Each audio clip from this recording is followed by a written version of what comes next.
It's time to hack the movies. Today, we're talking about tapes. All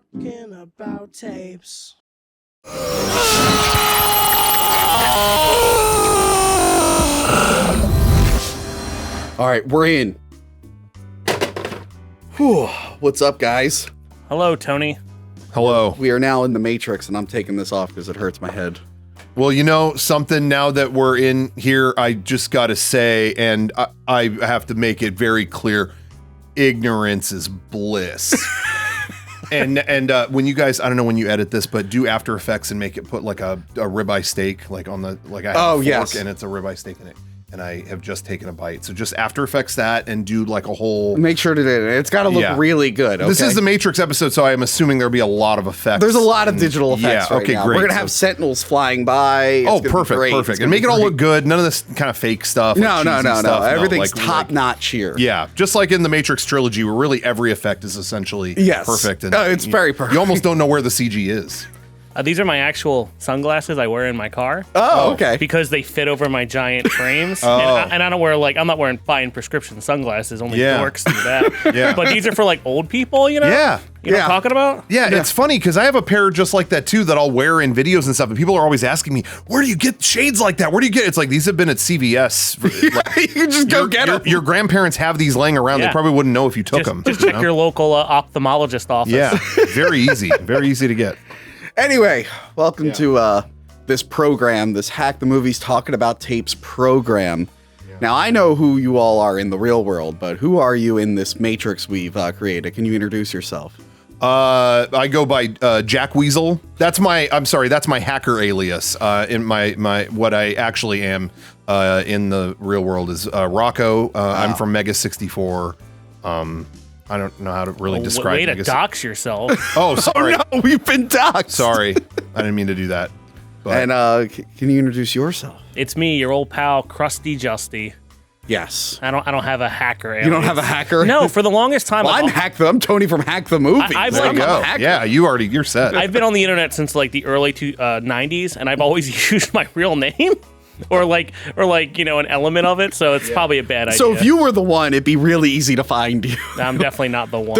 They're actually, you would throw them off, because the agents would be like, he goes by Justin Silverman. We have to find out who they really are. And it's like, no one would be dumb enough to use their real name. Yeah. That's you're kind of 4D chess kind of thing. I kind of like it. But yes, we are here to talk about The Matrix, because the fourth film is coming out. Yeah. For some reason, they're making a fourth film. With the Resurrections? Resurrections. What wasn't it you that like you figured out the name way before? Dude, let me just say up front, I have been a Matrix fan from the beginning, and I'm talking all three movies and all the ancillary media. There is not a piece of Matrix anything that I haven't loved with all my heart. So I've been a fan for a long time. I did a thing on stage. I got asked to do an E3 thing with Rooster Teeth in like 2015, and I ended up kind of bombing their presentation. I played a character where I was like a JRPG lover, and it was terrible and awkward. But I was like rattling off the names of fake stuff coming out, and I said like, I'm really excited about Matrix 4 at the time, thinking they'll never make that. And I showed a poster for Matrix Resurrections. And I want to point this out. Okay, all the Matrix sequels, they have an R word on them. So Reloaded, Revolutions. You know, anyone could have said resurrection, but I got that plural in there. Resurrections, plural. That's what I deserve credit for. Because I could have left it at just the one word, you know? Yeah. But the fact that I got the plural in, and that's what ended up coming out, that's where I realized I was the one. Yeah. So anyway... So that's it. I'm sure that's why you wanted to interview me on here. Yes. How did I know that? And how was I so smart? You know, I don't know what to say. I'm just, you had a feeling like you always knew it was true. I've just always been jacked in. I've always been jacked. So basically what you're saying is you wrote the new movie. Essentially, yeah. I know it's going to be. I mean, to be fair, like that is an easy sequel title to come up with if you're going off Revolutions. It's weird that they said Revolutions. Yeah, there's more than one. And that's why I figured there'd be more than one resurrection. Yeah. That's right, because Trinity's back. Yeah, we assume. I'm looking at that trailer and I'm like, who's a program and who's not? That's what I'm wondering. Yeah. So, who's to say? But yeah, so The Matrix, God, how old is this movie now? 99. 99 years old. 99 years old. Well, in the real world, because we're from the future. Oh, yeah, well, it but actually in would this be. Yeah. in this program that we remember in the actual movie, they don't know what year it is. They think it's closer to 21. Yes, that's what they say. But they're not sure. Yes. Yeah. But no, this came out in 1999. Yeah. So what year is it? So 22 years ago. Oh, Jesus. That's sick. And this is after the Wachowskis wrote Bound, I think. Bound. Right? That was like their big hit, right? That let the studio know they could do this. Yeah. And then after they shot the first scene and they edited the first scene with Trinity fighting the cops, then the studio was like, yes, here's a budget. Do whatever you need. Which I believe they recycled the sets from Dark City for that. Some of the stuff. I think so, yeah. Yeah. Dark City's very underrated. Dark City's Yes, good. agreed. Director's cut, not the theatrical cut where they spoil the twist in the opening narration. Oh, geez. Yeah, it's so stupid. I just wanted to say I always kind of laughed during that opening scene with Trinity and all the cops and all that.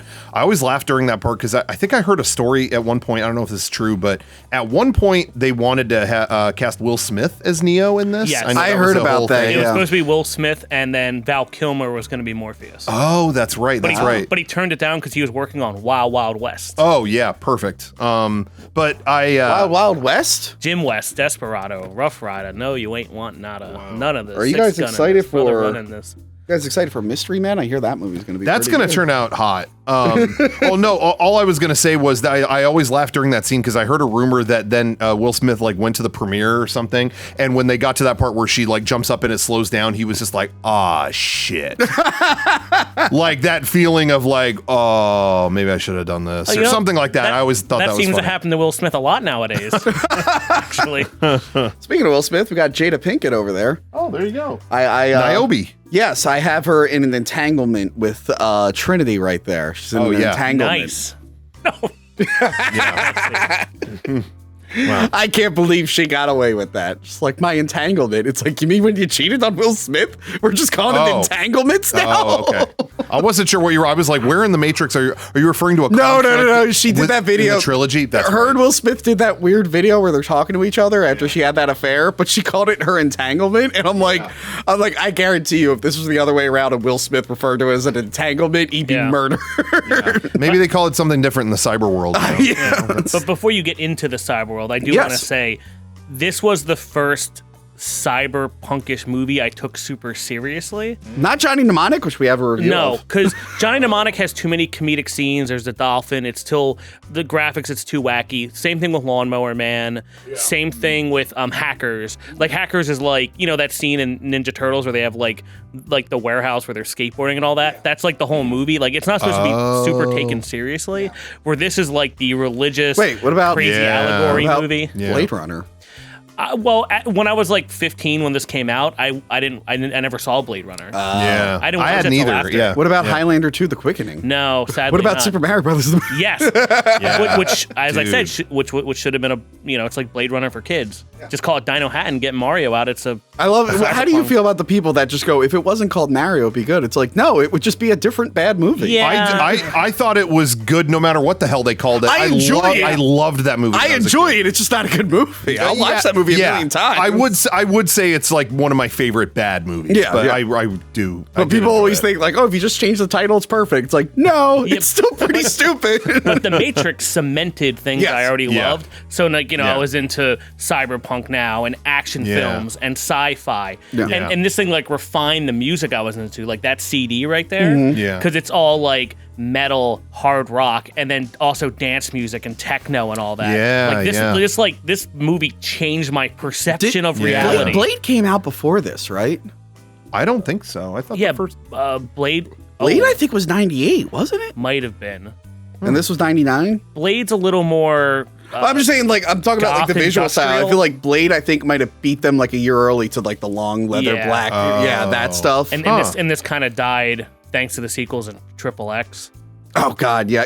This is so we talked about this a lot on the show. This was a game-changing movie. Like this affected movies for a while after this. Like even just in parody sense, let alone But I mean, even like other movies, like what you call it, like the X-Men movie. Suddenly they're all wearing black leather. Yeah. Everyone became a leather daddy for a while after this movie. It became something you had to do. Like if you didn't dress that way, it was like, well, you're not cool then. I guess. We joked about it in the Spider-Man 2 thing. There's that meme where someone says Dr. Octopus is cosplaying as every character in the Matrix, including the Sentinels, because he's wearing two long leather jackets. Yeah, I didn't even think about that. Wow. Hello, Peter. Yeah.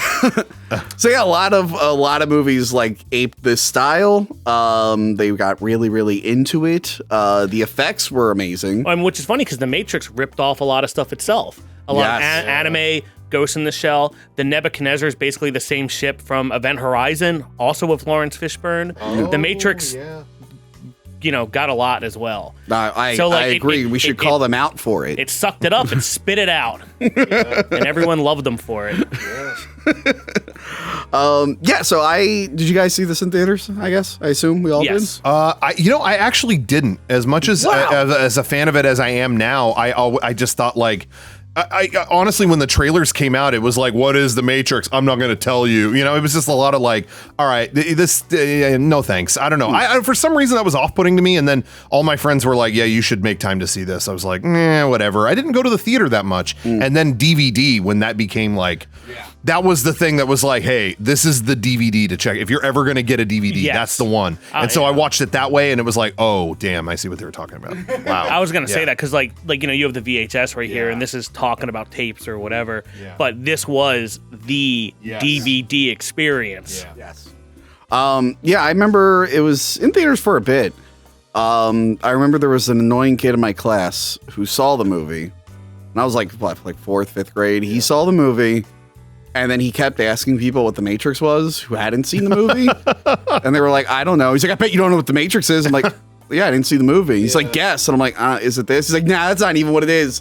That ain't even what The Matrix is. That's what he said, and it's stuck in my head for over 20 years. I remember going like the math class, and I'm like, oh, today we're going to learn about The Matrix. I'm like, yes! But then you're just doing the stupid actual Matrix math shit. But I remember that kid being a real fucking asshole. Like, I'm like, dude, I didn't see the movie. How am I supposed to know? But then my dad and my friend's dad took both of us to the theater to see it, and we were like, well, this is fucking awesome. This is the coolest goddamn thing I've ever seen. Your dad took you on a roller coaster. And I fell in love with it. This is a movie they played on HBO like religiously. So I watched it. I didn't really own it. I actually haven't owned it until this year when I bought the 4K. Really? I didn't actually. They were just playing on TV all the goddamn time. It's one of those, and again, premium cable, so you didn't have, I'm sorry, I'm fancy, I could afford it. Premium cable, so you didn't have to worry about like them cutting shit out. So like, I was like, it's just always on TV. Yeah, it's like the Christmas story of cyberpunk. Yes, and what was I going to say? So people think that this movie is like a hidden allegory for something. Do you agree with that, Justin? A little bit. Like, does it really show anything off that you would want to talk about? Well, rewatching it, I'm like, okay, this movie is about wanting a smaller, less oppressive governing body because the machines are governing all the humans, and they want a smaller government, basically. They're all slaves, and they want to free the slaves. They're very, very proud of their right to bear arms. Okay, they're super, super into that, and it has heavy Christian themes, and all the characters take red pills. So this is a movie for conservative Republicans, as far as I'm concerned, and I think we can all agree, right?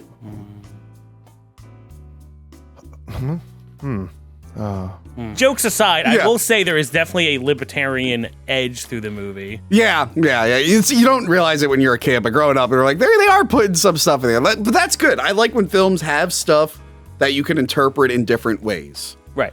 A lot of things are open for interpretation. This is how I'm choosing to interpret it, and I think most of the internet would agree with me.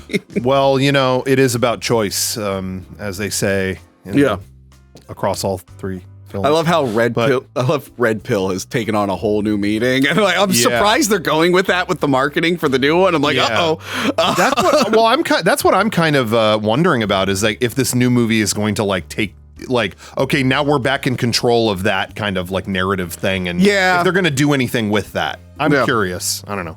But yeah, let's get right into the movie here. It starts off with a beautiful score by Don Davis, who did Jurassic Park 3. Yes. Which we're all fans of Jurassic Park 3, right? You saw my banner and you were very impressed. There's by a it. lot of assumptions being made on this show. But Don Davis, talented guy.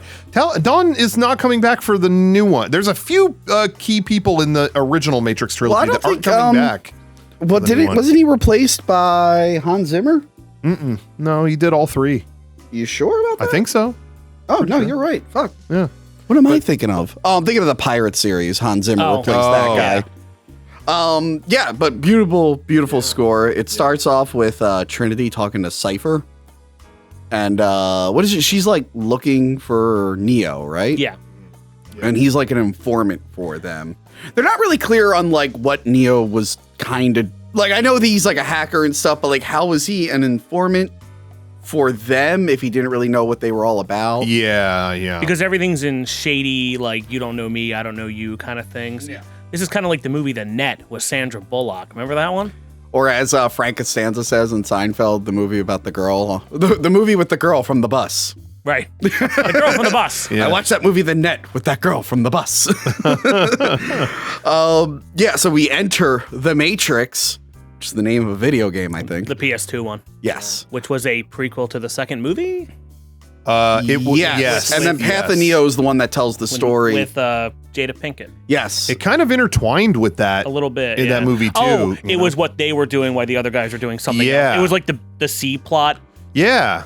You would see a car drive up to catch somebody in the movie, and you're the one driving that car in the game.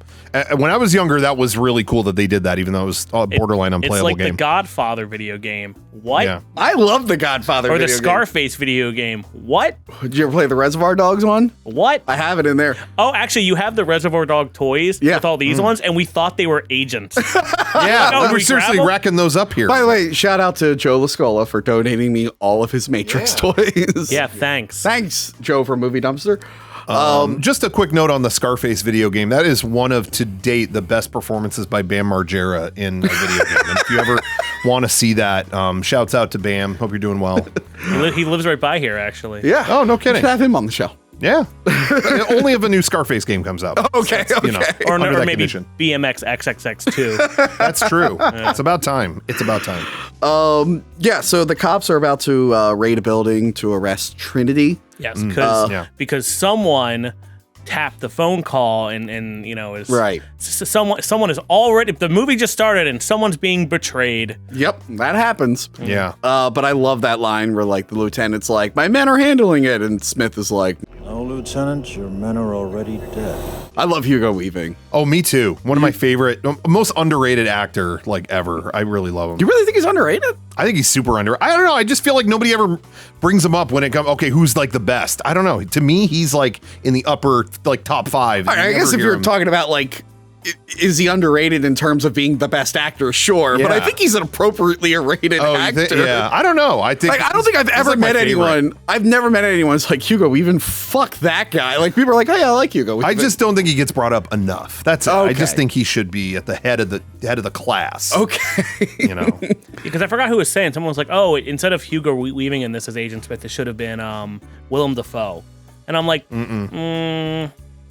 I mean, it could have worked, but maybe. No. Should Willem Dafoe have been Elrod in Lord of the Rings, you think? Elrod? Elrod Hubbard. Elrod. Oh. Elron. I know, it's Elrod, isn't it? It's not Elrod. Elrod. You know, sounds like a Spanish porn star. Yeah. I'm actually listening to Lord of the Rings audiobook, and I can't believe I fucked that up. It's Elrond? Elrond. Okay, should Willem Dafoe have been that guy? No. Okay. No. I'm trying to think of other Hugo Weaving. Should Willem Dafoe have been Megatron? You should see how he spelled Wachowskis down here. Oh, I've been looking at this the whole time. I don't know if you, but the script, Wachowski. So my phone is dying. By the time this comes out, I will have a new phone. The keyboard is fucked on it. The autocorrect is fucked on it. Oh. And I did this, and I was like, I don't care that it's spelled wrong. The audience will never see how I spelled it as long as I say it right. But you printed that from a computer. Yeah, I didn't go back in and change it afterwards. Well, maybe it was a Matrix glitch. It was a glitch in the Matrix. All right, so if you ever see Wachowski spelled Wachowski, that's they changed something. They changed something. Tony, you ever listen to Witch House music? You know what I'm talking about? No. Witch House? No. Oh. Have you ever eaten at Witch? Is that no? never mind. I'm It's sorry for irrelevant. the way I typed it. It's irrelevant. It's okay. Anyway, the cops break in and we get our first 360 shot, Yeah. which was done. What is it? They had like a ring of cameras. Yeah. So they are a rig. series of like still images when Yeah. played. It gives you that effect. I'm getting real annoyed with this trend on YouTube of fake behind the scenes. Yeah. Oh stuff. my God. Thank you for bringing this up. I have encountered this as well, where I think we're talking about the same thing. Yes. Where they show the picture of like people in green suits holding someone up. Yes. On the thing. That's from a Charlie XCX music video. Yes. Guys. Okay. Yes. Come on. There is that. There's more, by the way. There's Oh, more okay. where there's speaking of Frodo with the ring, where he like puts the ring on. Someone added like a guy in like green screen socks holding the ring over Frodo. I'm like, that's not how that shot Yeah, was done. no. Like, what the fuck is this?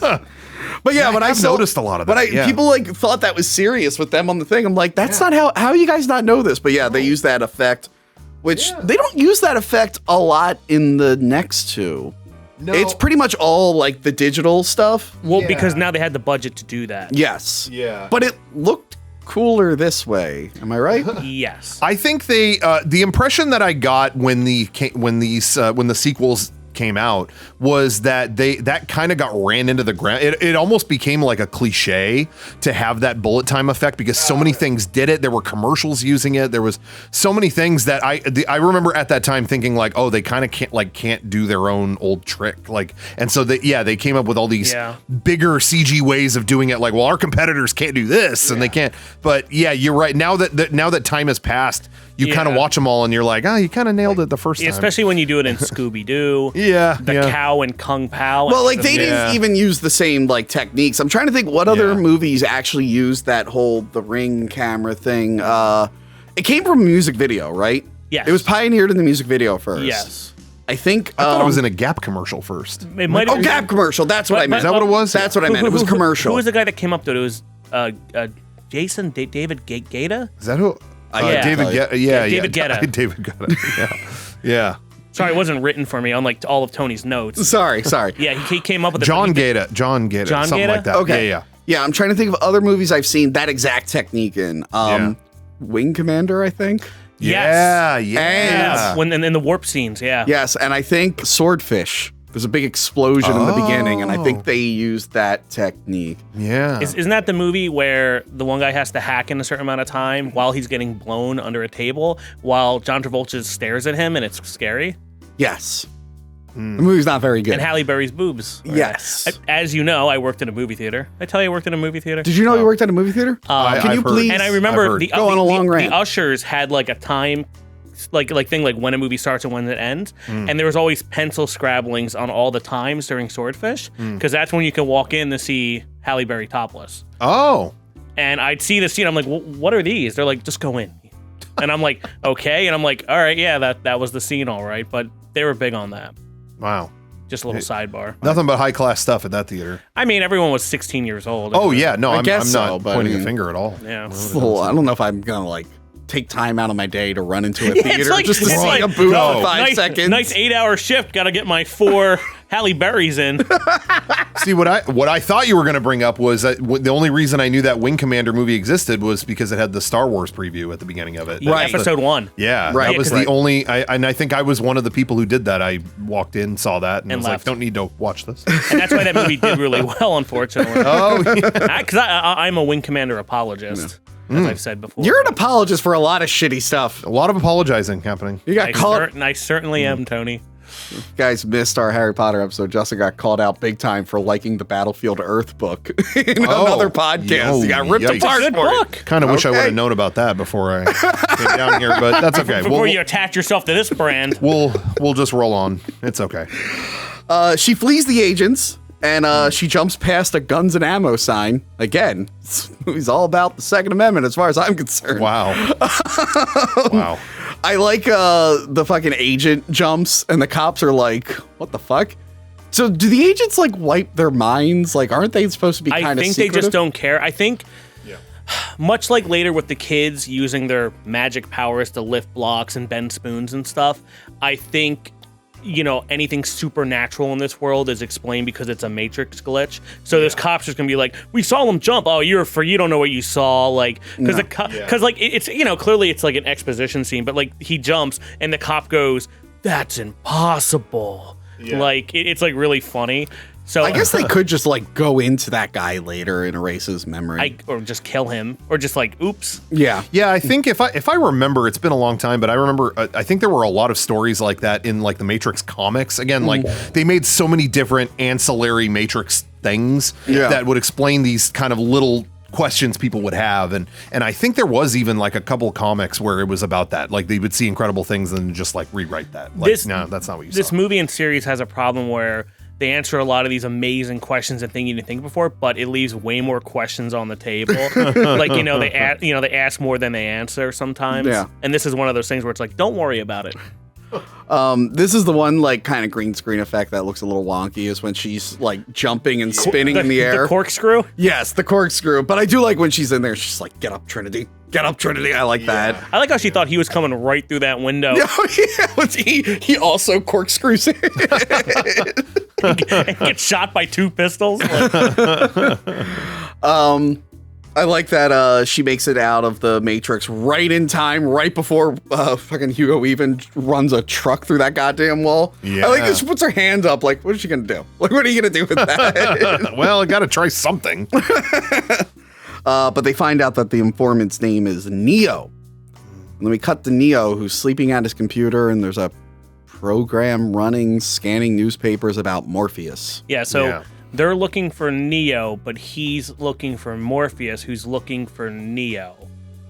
Well, Morpheus is looking for the one. Yes. Yeah. And he assumes it's Neo, probably because he just moved the letters around and was like, well, clearly it's him. Look at that. It's the one. Yeah. Wow, this movie is so deep. It's so deep. It's so deep. But yeah, he gets a message on his computer. It's like, the Matrix has you, and follow the white rabbit. A little bit of Alice in Wonderland stuff here. Yep. Yeah, through the looking glass stuff. Which the first Resident Evil movie tried to do, and then they abandoned it. So then you get weird Alice that's right. Yeah, it's weird when you watch it. We have a review for that. It's weird when you watch it. Like early in the script, there were like way more Alice in Wonderlands, and then it like boiled down to almost nothing in the final product. I didn't even think about that. Yeah, that's like, I remember in Disney's Alice in Wonderland where the one person says, "You're all going to die down here." Yes. And the laser hallway scene was awesome in that. I love that in Disney's Alice in Wonderland. Yeah, that's what really made it a classic. You know, really when the Queen of Hearts was like, off with their everything. Yeah, that was awesome. Yeah. But his friend refers to him as his own personal Jesus Christ. I don't think they were friends. Well, they were coming over to buy illegal software that he keeps in a book. Well, look, he said his first name, so I assume they're friends. Wait, does he say Thomas? He says Neo. No, he calls him Neo, but he says, hey, it's me, Trevor, or whatever. Yeah. So I like his crew. Is there a comic about how they're like the best friends? There's ever? a Neo versus Trevor comic. Oh my God! No, I don't know anything about that. But I do want to point out there's another heavy piece of symbolism in this scene. I don't know if you're going to bring it up next. Okay. But when he goes to get the illegal software, I can't remember the name of the book. It's like Simulacra or I can't remember. The book they had him read. Yeah, but he opens the book and it's empty. It's got his own all the software that he's ripped or made or whatever in there, and it's just a little bit of this recurring theme of like frames of I don't know how you describe it, but like a lot of philosophical shit. Yeah, and your own frame of explanation for things, and he's kind of like hollowed it out and has his own, I don't know. Yeah, because I like there's a chapter on like narcissism, I think. That book, it's Simula and Simulacra, I forgot what it's called, but it's a French book from the 60s, I think, and the Wachowskis had everyone on the set have to read it. It was mandatory material because it was all about the themes of this. So they made everyone read and learn all these otherworldly, back end. Everyone on the set? All the main actors. Okay. And like the catering guy is like, oh my God. Well, no, they like had them set up. They're like, can you read the book, sir? I remember Carrie-Anne Moss, who's Trinity, was like, can I just act in the movie? Like, because remember, this movie was punishing. Yeah. Everyone was hurting themselves. Stunt Yeah. guys were being sent to the hospital. Everyone got hurt. Hugo Weaving had to get his like hip worked on, like surgery during the movie and Damn. stuff. Well, isn't, Neo like- broke or something? Yeah, and you know, Neo, Keanu Reeves is like real stiff in it because like didn't he like hurt his back or something? his spine Yeah. was fused. Yeah. And he's also coming off a motorcycle accident. Right, Or like, That's right. because there's a scene where they show his like stomach when they're doing. Okay, yeah, And he has that so- injury. So when we reviewed The Devil's Advocate, I was so confused about the scar on Keanu Reeves, and I'm like, does that have something to do with him being the devil or not? I'm like, No, he just hurt maybe it's himself. explained in the book, and then fans are like, no, Keanu Reeves just has that scar. I'm like, oh, okay, sorry. And because he's still and loves rides motorcycles. A lot of people Yeah. don't know that about him. Yeah. But the other thing, which is weird because he lives in New York and that's not a place to ride motorcycles. But what's interesting in Cyberpunk 2077, a lot of people shit on. I love that game for a lot of different reasons. Because he's in it Yeah. clearly. Yeah. And kind of like this one, that one, he's big on the cyberpunk genre. The motorcycle company in the game is based on his real life motorcycle company. He owns a Okay. motorcycle company, and the Oh, I ones in the didn't know game that. are based Wow. off that. But no one made a big deal of that. I'm like, oh, I never Yeah. heard of these motorcycles before. Let me look them up. And I was like, oh, that's his company. I'm like, everyone, Oh, shit. everyone Yeah. shits on this game for everything but that. Yeah. All I knew about with him and motorcycles is that when the sequels came out, he bought motorcycles for like half the crew or something. Either the effects crew or the stunt team or maybe both. I don't remember, but he was like, I made enough money for several lifetimes with this, so I'm just going to get you guys bikes. It was I like, also wow. believe he took a big pay cut in the second movies to pay all the stunt people. Yeah. more. That makes He's like sense. super chill dude. Yeah, I think I think he got like he didn't take pay up front and just off the like tickets or something like Yeah, that in some order deal. to give it Yeah. to them. Or it's pretty cool. We get a Rob Zombie song, Dragula. right? Remix. Huh? It's a remix. Oh, remix of Dragula. Yeah. And I gotta tell you, I used to go to like Club Nocturne in Philadelphia, and I've been to places like this. Were guys in a cage? Were you in the cage? I was not in the cage. Oh, what a bummer. Yeah. We're gonna open up our own club. And I'm gonna make you the cage dancer. It was really sad. Oh, was it? Because imagine like Ren Fair people, but you're in a dark basement. That's what was going on. That does sound. That's pretty kind of sad. like the whole Nine Inch Nails industrial thing. Yeah. But yeah, he meets Trinity. Oh, because he follows the white rabbit tattoo. That's right. That's right. Yeah. And she's like talking to him in riddles. And it's basically like, you're gonna find out who Morpheus and the Matrix is. Well, they say something important here where he's like, Trinity, I thought you were a guy. And didn't you take off? Didn't you knock off the D base of the IRS or Department of Defense or whatever?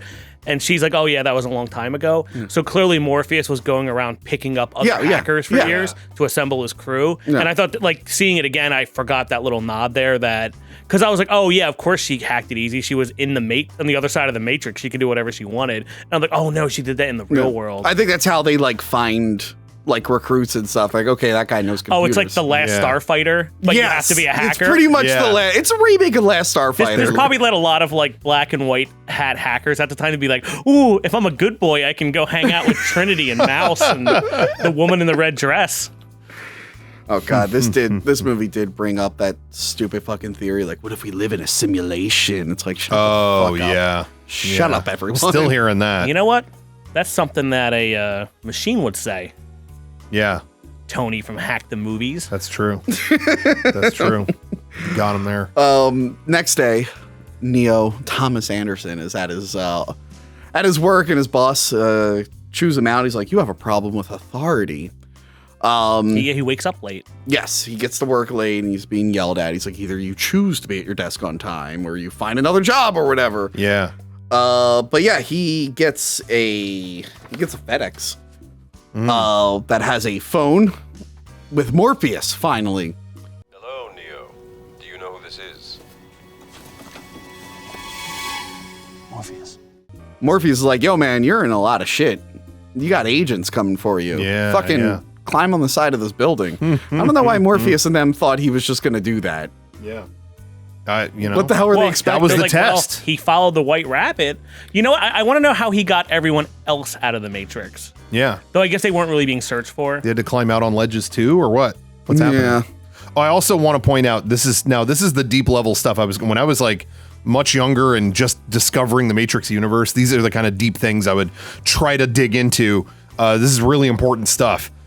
Neo works for this company, and the company is called Metacortex. You see the sign outside the building. but when he's sneaking out of his cubicle in this part, it's spelled different on the inside of the building. It's like like outside it's with an X, and then on the inside it's like TECHS. Okay. Is that a glitch in the Matrix? Are we seeing things being changed around Neo as they try to pursue him, or did the prop guy screw up? That's yet another mystery of the Matrix. I could see like the prop departments weren't in communication. They weren't sure which one. What? Hey, you never know, That would have been man. way smarter in this scene if he saw two cops, like almost like their twin brothers, walk by, and he didn't know it till later, or he goes past a cubicle and there's like a wall there all of a sudden. Yeah. Like that would have been better foreshadowing. I don't for know later. why. When I was watching this, I don't know why I always thought Mouse was the FedEx guy. But then I watched it, I'm like, oh, that's not Mouse. I'm like, what movie am I thinking of where that happens? That would have made sense too. Yeah. We were way better at making this movie than the Wachowski. Than the siblings. Wachowskis? Yeah. Which Chowski was it? The Wachowski. Let's call them up. Be like, hey, we got Matrix 5. Don't worry. Yeah. We're all gonna write please, it. come on. We got this. We got it. But yeah, so he's like climbing on the side of the building, and it's just like, why the fuck did they think that was gonna happen? Yeah, fuck. Oh, and the phone falls and it looks awful. Yeah, the Nokia phone falling. Oh, yeah. But yeah, he gets interrogated. He gives him the finger. Yeah. Yeah, I'll give you the finger. And I love when Hugo even goes, He's like, I want my phone go. I was like, how are you gonna use a phone if you don't have a mouth? But yeah, his mouth like fuses shut, which I guess they can only do that to people who are plugged into their system. Yeah. Because I was thinking about, I'm like, why isn't he just like turning them all into mush later on? I'm like, oh, because they're on like a pirate signal and whatnot. Yeah. That's kind of horrifying. That used to like really mess with my head. I'm like, oh, they could just go into anyone and rewrite like their body and stuff. Like that's fucked. oh yeah, because if you look at if you watch the Animatrix, Yes. you see the whole scene where they're just like messing with humans' brains and like fuck with their emotions and all that stuff. Yeah. So like they will do horrifying things to you. Yeah. Because they know all about it. I like the one Animatrix where it's a guy who's like a runner, but he's like waking up in the real world, and they gotta put him back to sleep. They're like, oh no, he's waking up. Yeah, that was an awesome series. How many people like wake up in their pods occasionally, like their eyes just open, and they're like, what the fuck? And then they go like back to sleep. Yeah. that was fucking- Again, and all that ancillary stuff, there's so many stories about people who do that. And oh man, I ate that stuff up back then. I know they explained the kid from 2 and 3 in the Animatrix. Yeah.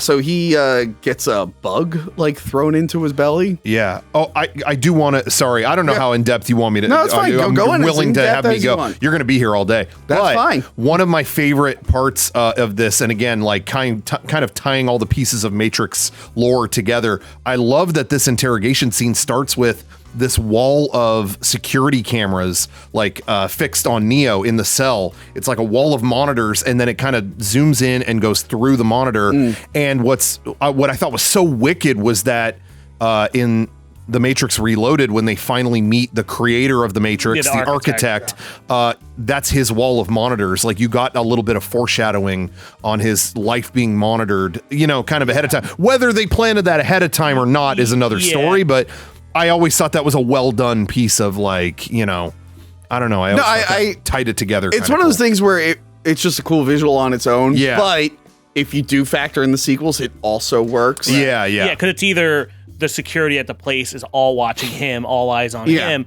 or like Truman Show style, or it's the architect in the Matrix is now watching him completely to see what's up. I just always thought that was a neat, subtle connection, as opposed to it being like a dun dun dun in the that which they always are prone to do in a lot of these franchise movies now. I thought that was a neat moment. I know it's probably scary movie's fault, but I always see the architect as George Carlin now. Yeah. Or they did. Will Ferrell did it at one point too. Yeah. Or Walmart in South Park. Like the Walmart is sentient, and then they meet. It's like the architect. Yeah. He's I like, forgot "You'll about never that. even see my true form." He like takes his mustache off or something. Yeah, that's right. Yeah. So Morpheus's crew picks him up later on, and they pull the fucking thing out of his belly. Yeah, somehow. There's an amazing scene where they meet him under the bridge with the water and stuff. So the thing that's cool, which I was watching it, I was like, oh, so in the Matrix, the robots can bring their own technology into it. Like that bug looks like a tiny sentinel. But the humans, they can't bring their own stuff in. They got to bring in things that already exist in the Matrix. Yeah. So they can't bring in the laser guns. They can bring in MP5s and AK-47s and bombs and stuff. Well, they have that weird vacuum thing. Right, because they made it from parts of the time using understanding of technology from the future. Okay. So it's kind of like, hey, here's the blueprints of the thing you have to make from stuff from like the tech store. Because later when they show their where they go next, they go to the warehouse or whatever. They built all that stuff from modern day tech. Right. But it just so happens to have a better purpose. Yeah. So if they wanted to, could they put like sentinels into the Matrix? Yeah, I guess so. That'd be cool I guess they could like, well, because in the later, because this is like the 7th reincarnation of the Matrix, technically, because I don't want to talk about the other movies or the lore or whatever too much, but they had to cleanse the Matrix so many times. Yeah. I don't know if that means they unplug everybody, reset everyone, or they let like giant sentinel-sized kaiju things destroy the planet, but I don't know. It sounds like they kind of just restart everybody and, give them new memories and reload stuff. it. So to speak. But this scene though has where they're taking the bug out of them and all that stuff. Not only has great like noir cinematography. I've always loved how this whole part was shot, but my favorite type of writing is, she keeps referring to him as Copper Top. Hey, Copper Top. And you're just watching this like, okay, what is this nickname? I don't understand that. That perfect kind of thing where it's then like, you watch that movie again later on and you're like, oh, they were telling us all along what was really happening. Duracell brand deal. Right. Those shills. Right. I love that. Shilkowskis. Oh, and that's where you meet the whole crew. You meet Switch. Yeah. Yes. You meet APOC. Yes. And Cypher. And Mouse. And Mouse. And then later on we meet the other two. But yeah, so they're there. Morpheus is like, hey, you've been looking for me. I've been looking for you. You got 2 pills here. You got the blue pill. You wake up and everything's fine. You get the red pill. You get based as hell, motherfucker. So yeah, Keanu Reeves decides to take the red pill. He decides to get based. Yeah. Okay. Super based. All right. All right. Rocco, maybe you can explain this. Is turning into a mirror person part of the process? It is. So the red pill that they take, it's a tracking program, like whatever it does, it helps them track the node on the matrix that he's at. Yeah, and they can like find your pod in the real world. Right. Yeah. And from what I understand, it's just the psychological effect of like he's detaching. It's like reality starts to break down. I mean, I think the mirror is clearly just there for the allegory of whatever Alice in Wonderland, but from what I understand, it's just like he's experiencing psychological breakdown because it was because it's a cool effect. Exactly, it was a cool effect. Mirror goo go down your throat. I will give that. That is the most awesome sound effect in the whole movie. Yeah, he goes like la, la, la, and it goes like from analog to digital. Yeah, but then he goes digital to analog. Like it was a really cool swap they did there.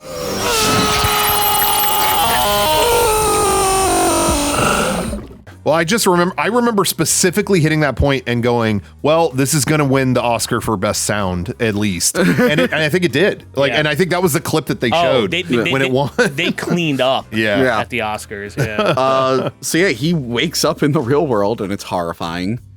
I like how there's just like huge beams of electricity going everywhere, and I was afraid he was gonna get hit by one and just fry. Well, that was for nothing. Yeah, I'm always worried about it. Yeah, but I like that there's a robot there. Friendly robot. Huh? He's a friendly robot. He's trying to detach him and let him go. No, I don't think it's a friendly robot. I think it's just like flusher robot. I think it's like, oh shit, this person, we gotta flush him. Yeah, I gotta unplug his thing. But it's like he's clearly alive. Why wouldn't the robot just kill him? Why was he just gonna? I think because when people accidentally wake from the Matrix, they're like, what's the point of just flush them down the toilet and they'll die down there in the water or whatever. Yeah, they do say they liquefy them. But yes, it would have been smarter to just turn them into paste. Yes. Because right then and there, right? Because then then people wouldn't rebel against you if they all get melted. Like I mean, it's a giant hovering robot. Just break their necks before you flush them. Like, what the fuck are you doing? Maybe it's just assumed we're ripping all the things out of him. He's not going to survive anyway. There is that. Flaw in the system, though. Definitely. They really should by now be like, we should probably go into the sewer and make sure Yeah. there's not a ship waiting for them That's to true, be considering flushed. this has been this is like the 6th time this has 'Cause- happened or yeah, whatever. 'cause- Multiple times Is it's that- happened when you is factor that in all the the other gist? ones. Yeah. Is the gist that the Matrix and the Architect are letting people go to restart it because they want to keep like learning about it, and it's like a whole thing? Maybe, I don't know. It's them trying to like refine the Matrix. He does. The architect does say they are becoming increasingly efficient at it. Yeah. At, like the whole Yeah. setup that they have. So yeah, maybe. I just think that specific robot is just like, uh-oh, someone's awake. Let me unplug him. Yeah. Throw a baby in there. He has I a think job that's to what do. it is. Yeah. Yeah.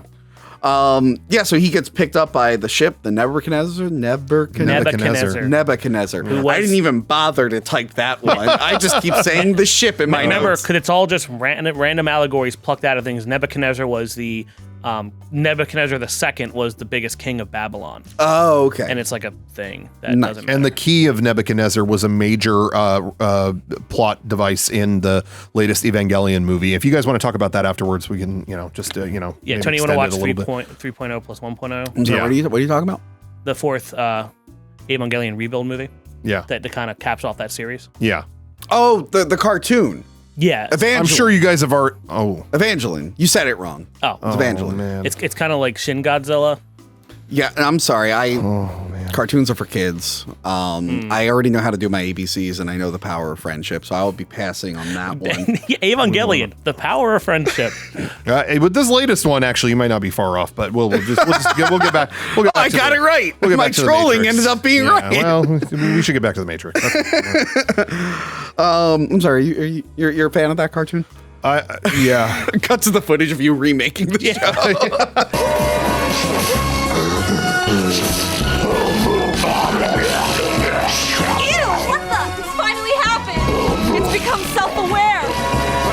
Yes, I love this. For mysterious reasons, I love this.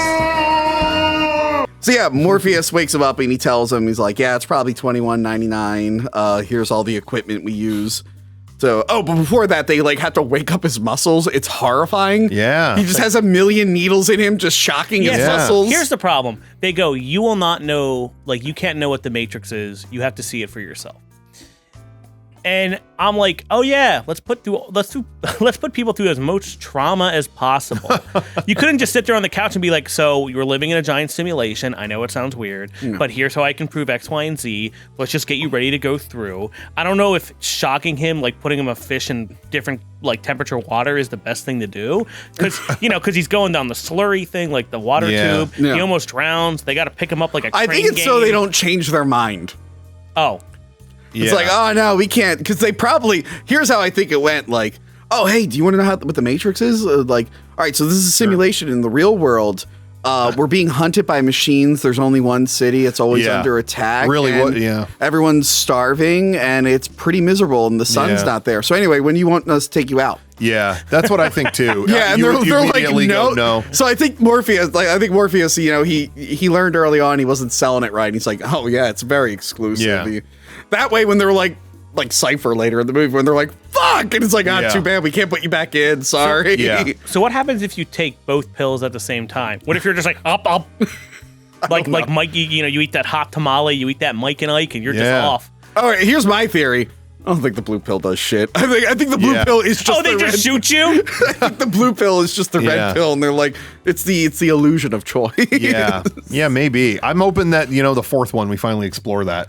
He just goes, fuck it. Well, I think in the trailer he sees a bunch of blue pills. Don't we see? Oh yeah. Oh, they're pills? blue pilling the hell out of him. Yeah. Yeah. They're keeping him calm, keeping him under.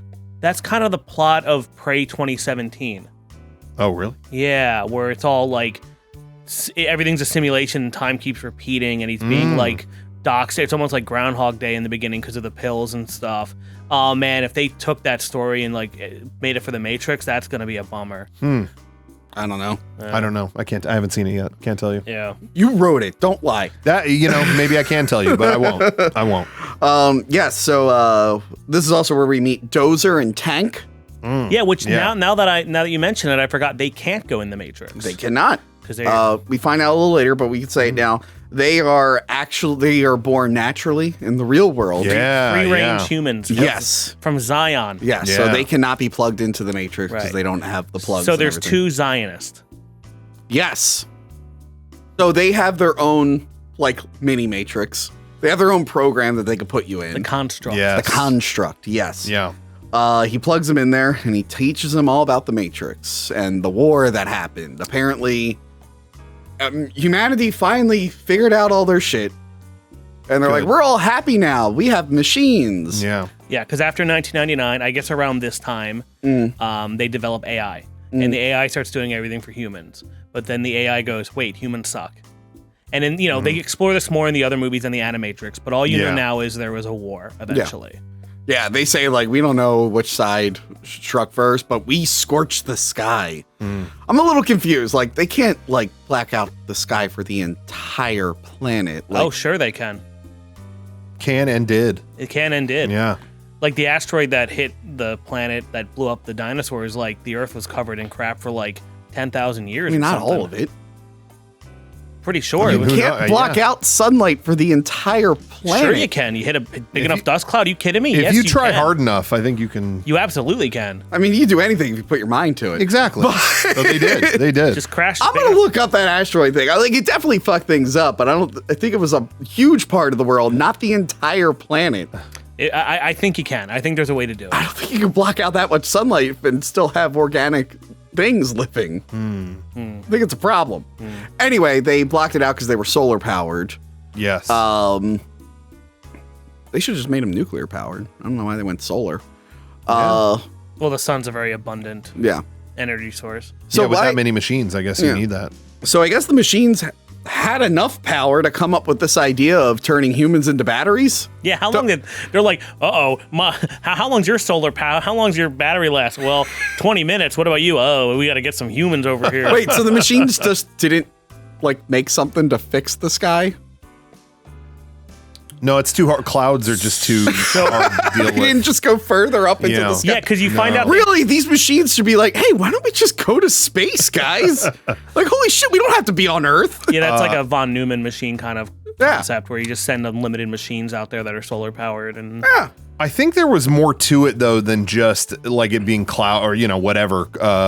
I know that there are scenes you see again in the sequels and maybe it's some of the Animatrix stuff, I can't remember, but where the machines actually try to go up that high and can't. There's like they're being electrocuted and dropping out of the sky. Oh, and there's more to there it is a than scene- however they did it. Yeah. In Revolutions, when they get past the clouds, Yeah. suddenly their hover stuff The stops machine, working. the Oh. machines cannot like get near when that. they scorch the skies, they put like stuff in the ozone, like electrical stuff, and it kind Yeah. of like EMPs them up there. Yes. Okay. So they're stuck okay. on the planet. They kind of had to retcon that because people were like, "Why don't you just fly higher? Why don't you just live like the Jetsons?" You know? Yeah. I just want to know how much of the Earth is occupied by the machines and Yeah. humans. Like, Yeah. are there separate matrices on other parts of the Earth? Yeah. I guess for the simulation, because it's supposed to be our world, it's one matrix that somehow has what was the world population at the time? 6 billion. Yeah. Like, so that means there's 6 billion human farm things. I guess Like so. Fetus all fields. fetus fields Yeah. all over the planet. Also, how do they deal with like abortion? Like, do they go like, sorry, a human chose, as is their right, to get rid of this one, so we got it. Sorry, that one's out. Or does that baby never get created? I don't think it ever The gets baby because they're stuff not always literally- gets brought up, and it's very because they're complicated. not literally pregnant. I think the pregnant is But simulated. I like the concept of the robots have to let you find out later, like they have to let humans have to get sad and commit suicide just so they can all stay in the Matrix. So it's like this sad ant colony where Yeah, sometimes yeah. the ants commit suicide and the ants Again. like. a lot of problems, a lot of questions in this Also, universe. the robots are stupid. Yeah. And the only reason they're keeping humans as a power source is because they're vindictive and assholes. Yeah, because this has been criticized a lot. I think even Futurama made fun of them. Like, a human is like a horrible energy source. And it keeps attacking them. Yes. And yeah, well, they say their bioelectricity with a special form of fusion, which is your little buzzword there that means nothing. You like why don't you just make nuclear like molten salt reactors, which are being built in America now, thank God. What And, about if you like- want an organic thing, like wouldn't like a fucking blue whale put out like a lot of electricity? Those things are gigantic. No, Or electric eel. I don't know. they already say Zion's using Earth core heat. You have that. You have nuclear Yeah. power. what are you doing? It's because they are like They're being assholes. So they have intelligence, but much like us, they are emotional and have like revenge and spite. Like, again, they should not be using humans, but they're dicks, and they're like, we're gonna use the humans. machines are the crazy ex-girlfriends of Yeah, they humanity. really are. Watch out, boys. I think I did hear something once where they actually said like it would have made more sense to keep humans around for just processing power, like just networking tons of human minds together would make more sense in that way. And I think that was discussed at one point, but then I think like what Wachowski said like it was just easier to cut through that power, make this as accessible that we don't need to complicate this further kind of thing. That's what I thought I heard. 10-year-old me would have been in theaters just going like, what are they talking about? What's the net what?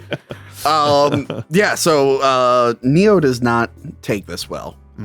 And again, he finally tells him what the Matrix is, and it's like, way after it's too late to backtrack. So you good? Morpheus is a dick. Yeah, he's gonna pop. He's gonna pop, and he just like pukes and then falls into the puke, and that still makes me gag. Then that's when he talks to Tank, who tells him like who he is. He loads him into combat training. Yeah, because in this world, because you have the spike in your brain, you can just learn things for, like master programs in a second. So I like how he's just like, I'm supposed to give you these boring training programs, but we're going to show you something fighting. But I'm like, if it takes a second, why don't you just... Yeah, what's the boring stuff? Yeah, just fucking do it, you asshole. Like, I know Kung Fu. And they're like, Neo, do the thing with the phone to get us out. And he's like, I don't know how to do that. I didn't load that program. That was one of the boring ones. Sorry. Yeah, there's a part later in it after a lot of people get betrayed and die and stuff where Neo's like, I'm going back in and run to the control panel. And I'm like, you don't know how to use that. You skipped that for the Kung Fu. Yeah. Okay, so, hey, Mikey, I think he likes it. Yeah. How's that reference still around in 21? Because he's watching it on TV in the because he's watching It's Always 1999 in the Matrix. Because even in 1999 that thing was dated. That was something our parents were maybe saying. I like the concept that they started the Matrix with 40,000 people, and it's like the year -30. It's been going on for thousands of years, and now they finally caught up or whatever. So like he's like, I don't know. It seems weird. But yeah, we get an awesome sparring session in the dojo. Yeah. With Morpheus, and that's where we get the little Yeah. action, which is called back later. Yeah, because the wire working guy and the stunt people, it was people that worked on like a lot of Hong Kong action films and all that stuff. So it was like crazy, like the abilities they're able to do for this. Yeah, I think Wu Ping, I think is his name. That was like a famous. That sounds right. Choreographed a lot of that, and they went to the source. So to speak, yes. I like return to the source. That's the catchphrase for the new one. Yeah. I like the whole stop trying to hit me and hit me. Because Morpheus is all in on Neo. We forgot to mention he told him about like the prophecy, I think, right? Yeah. Yeah. It was like, by the way, you're Jesus, basically. And Neo's like, I'm sorry, what? I know there's this whole Trinity Neo love thing in this, but this is a bromance movie between Morpheus and Neo. Yeah. Yes. So he's just like, you gotta hit me, you're stronger than this, and then he almost does. He basically bests him. Yeah, because it's not about your physical ability in the Matrix, it's about your mindset. It's like, is that air you're breathing? Like, you gotta work past all that. Yeah. Then we get the jump protocol. No one ever makes the first jump. Yeah, they all run over to watch it happen. Yeah. And people are like excited to see him make the first jump, and we get a whoa.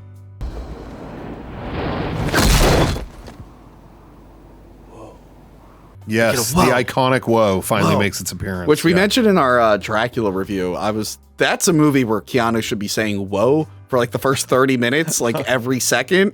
And I had our editor add woes into that movie because he doesn't do one whoa in that film. Wow, that's kind of amazing. Yeah, whoa. There's a lot of weird shit that Dracula does, and at no point does he go whoa.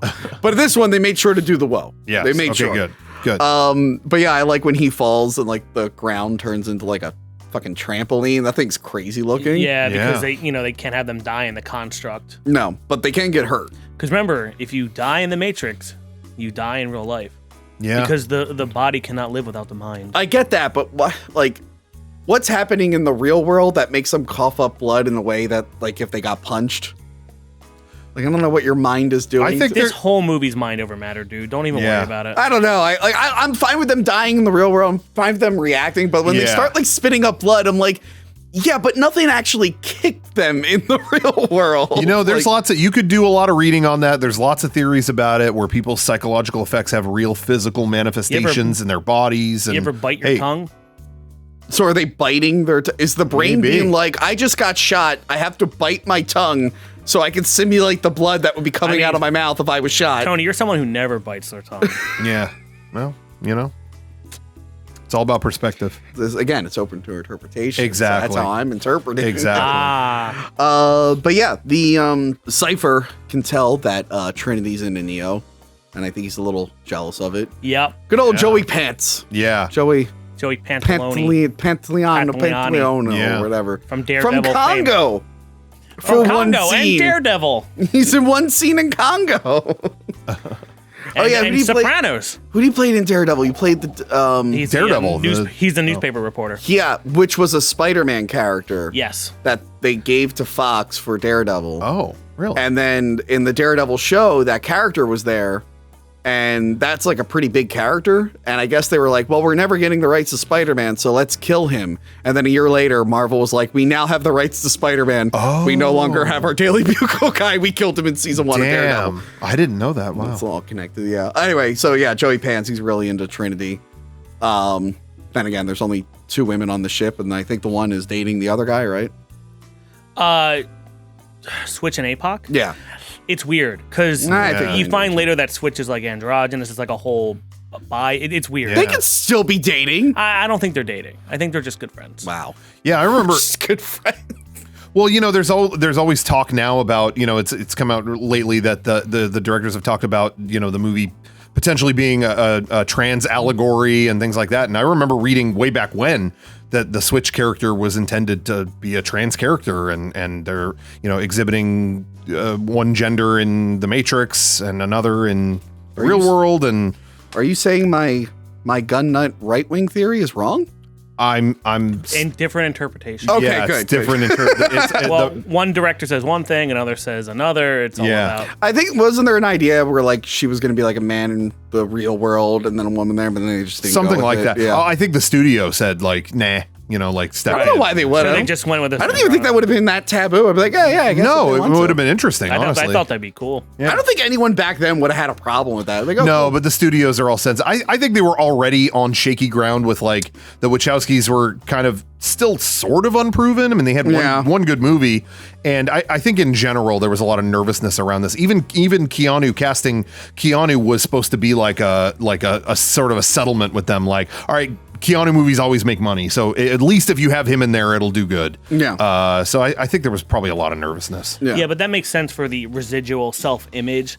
Where Yeah. it's like, oh, your hair is back, and you Yeah. look how you want to Yeah. look. Yeah, you see yourself the way you imagine it. So yes, theoretically, you would look the way you want to look. yeah. But what we were just talked about was an idea that was explored in Ready Player One, and no one complained about it because no one saw Ready Player One except for us, apparently. The H character. yeah. So H wanted to be a giant ogre monster. Yes. Okay. A male ogre monster. Oh. But in the real world, she was a woman. Okay. Oh. And like no one cared because again, no one saw Ready Player. Did you see Ready Player One? I did because let me tell you this thing called Movie Pass. It was a wonderful. Well, this will be its own. yeah. We'll give it its own episode at some point. But man, that thing you could just see whatever you wanted and not think about paying for it. I And never so- got Well, to they enjoy brought- that. Oh really? They brought it back because now each company has their own. Like Regal has their own. Yeah. Yeah, Yeah, I might get one of those. Well, But I had the original, and man, let me tell you, $9.99. I was just seeing anything. Oh, I got 2 hours to kill. I'll just walk in and watch, you know, a movie about a dog.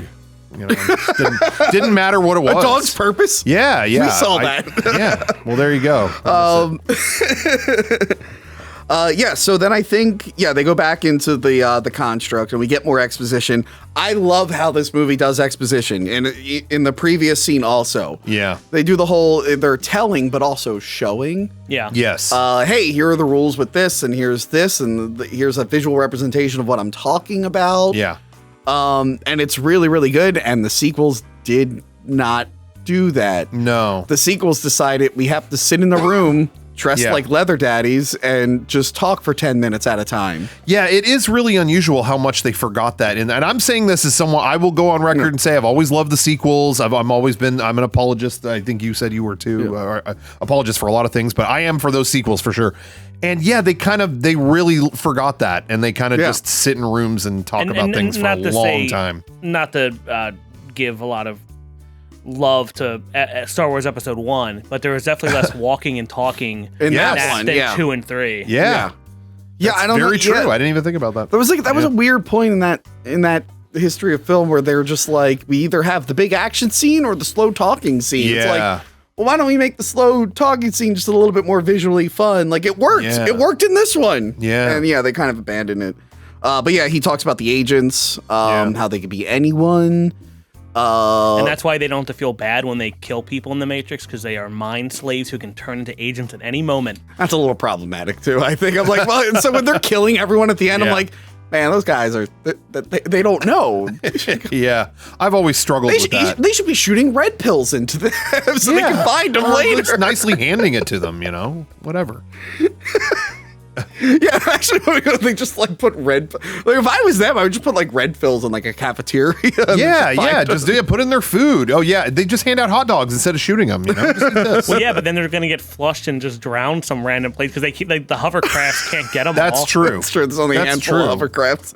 Really, at least they put them out of their misery now. So we're back around to it. Works. It works. So around this point, the Sentinels show up, or a Sentinel shows up. Yes. Which is a hovering tentacle monster. Yeah. Was hentai an inspiration for this? I don't really watch. I mean, a little bit. Yeah, I think so. I guess so. I know Akira was a big. Akira Goes in the Shell. All that cyberpunky anime was. Right. So the only weapon they have against them is an EMP. Which you learn about EMPs yet again, like in GoldenEye. Yes, there's a lot. Everyone was talking about EMPs in the 90s, and even today, they still do EMPs and things. Yeah, if you hear EMP in a movie, they will tell you what it stands for and what it does. It's an electromagnetic pulse. It kills anything that has electronics. They don't do that with GPS anymore, because there was a time in films where it's like it's got a global positioning satellite. Like, they had to explain that. I forgot about that. Wow. So they pretty much they power everything down basically, except for like life support systems. And the Sentinels will just like leave. Like, do they not? They have like 10,000 eyes. They can't see the vision of a ship and be like, oh, that's probably not if you're real quiet. No. Well, I assume they have night vision and they know what the outline of a ship looks like. They're like, I should probably check that out. They figured out how to harvest people as batteries, but the night vision is just eludes them. Well, that might be the maybe that was Freeman 713. Sentinel. Yeah, that's about? True. That might be Freeman 713. Stevens, agent. Simon, I run that. Freeman, 713. I am a Sentinel. Cypher explains the code to Neo. And he's like, I don't even see these numbers anymore. I see what they're supposed to be. Oh, because Cypher is Cypher, right? Yeah. Because the Cypher's up to no good at night. Yes. And he's up to no good at night, and he's drinking engine degreaser, getting drunk, and Neo kind of walks in on him, and he's like, oh, I look at brunettes on here. Yeah. Joey I love when he's like, I know what you're thinking. Why didn't I take the blue pill? But we find out that he, is a traitor. He goes on a lovely date with Agent Smith. Yeah. They planned it out. Yeah, I guess he does that at night. I'll see you at 8. Okay, so, I'll be there. If someone walks up to the control panel, is like, is he eating steak with an agent? What the fuck? So, Rocco, maybe you could explain this. Because this has always bothered me. How did he plug himself into the Matrix with no one monitoring and get away with having a meal with an agent? I assume they're allowed to have, like, free time R&R because they were talking about how, like, in the actual Matrix, isn't that a risk? Because Mouse is like, oh yeah, I'll give you a date with the woman in the red dress, but that's like a that's right. He's like, hey Neo, you want to jerk off? I got a jerk off program. Yeah, he's like, oh, these hypocrites over here, other jerk offs. To be fair, if you had the holodeck, I'm just saying.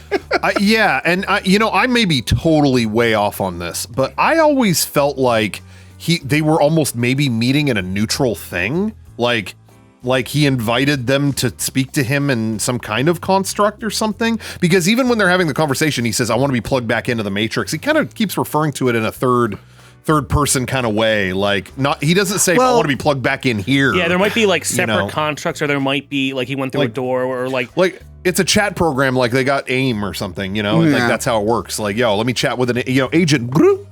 Okay, talk. Yeah, it's a little confusing. It's always been gray. Or maybe the agents, if they know in advance, they can mask a certain area. Yes. They do run the show, but it's always raised a lot of questions. I don't know how we got in and out, but. Yeah. And some people will say things like, it's just a movie, ignore it. But I need to know the rules of this universe.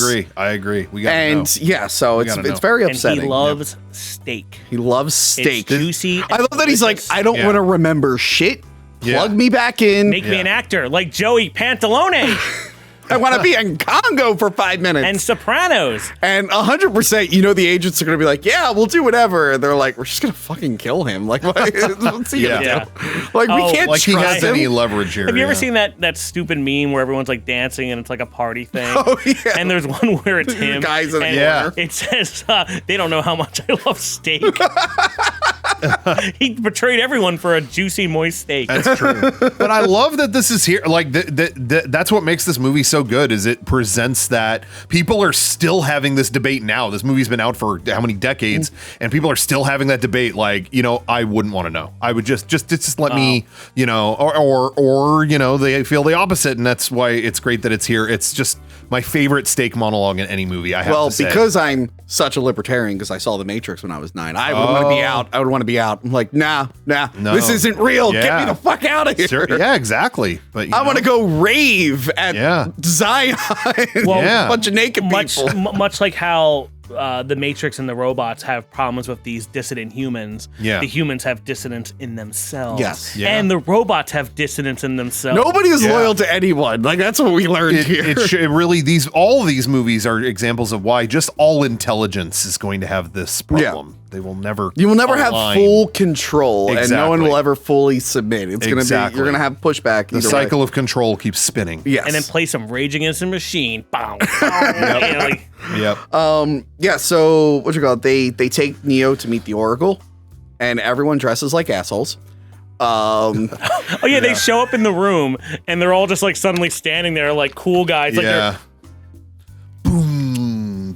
But it's just like, at no point are they like, hey, you should probably blend the fuck in. Like, we're walking around in broad daylight. Just wear a hoodie or something. You ever see where they show like the cast of 6 Feet Under or Dexter or The Sopranos, and it's on Entertainment Weekly magazine, and they're all just in like a weird scene where they're all just like, that's what it looks like. That's what it looked like. Yeah, it looks like their photo shoot. Yeah. It looks like the Dark Universe photo shoot. Yeah.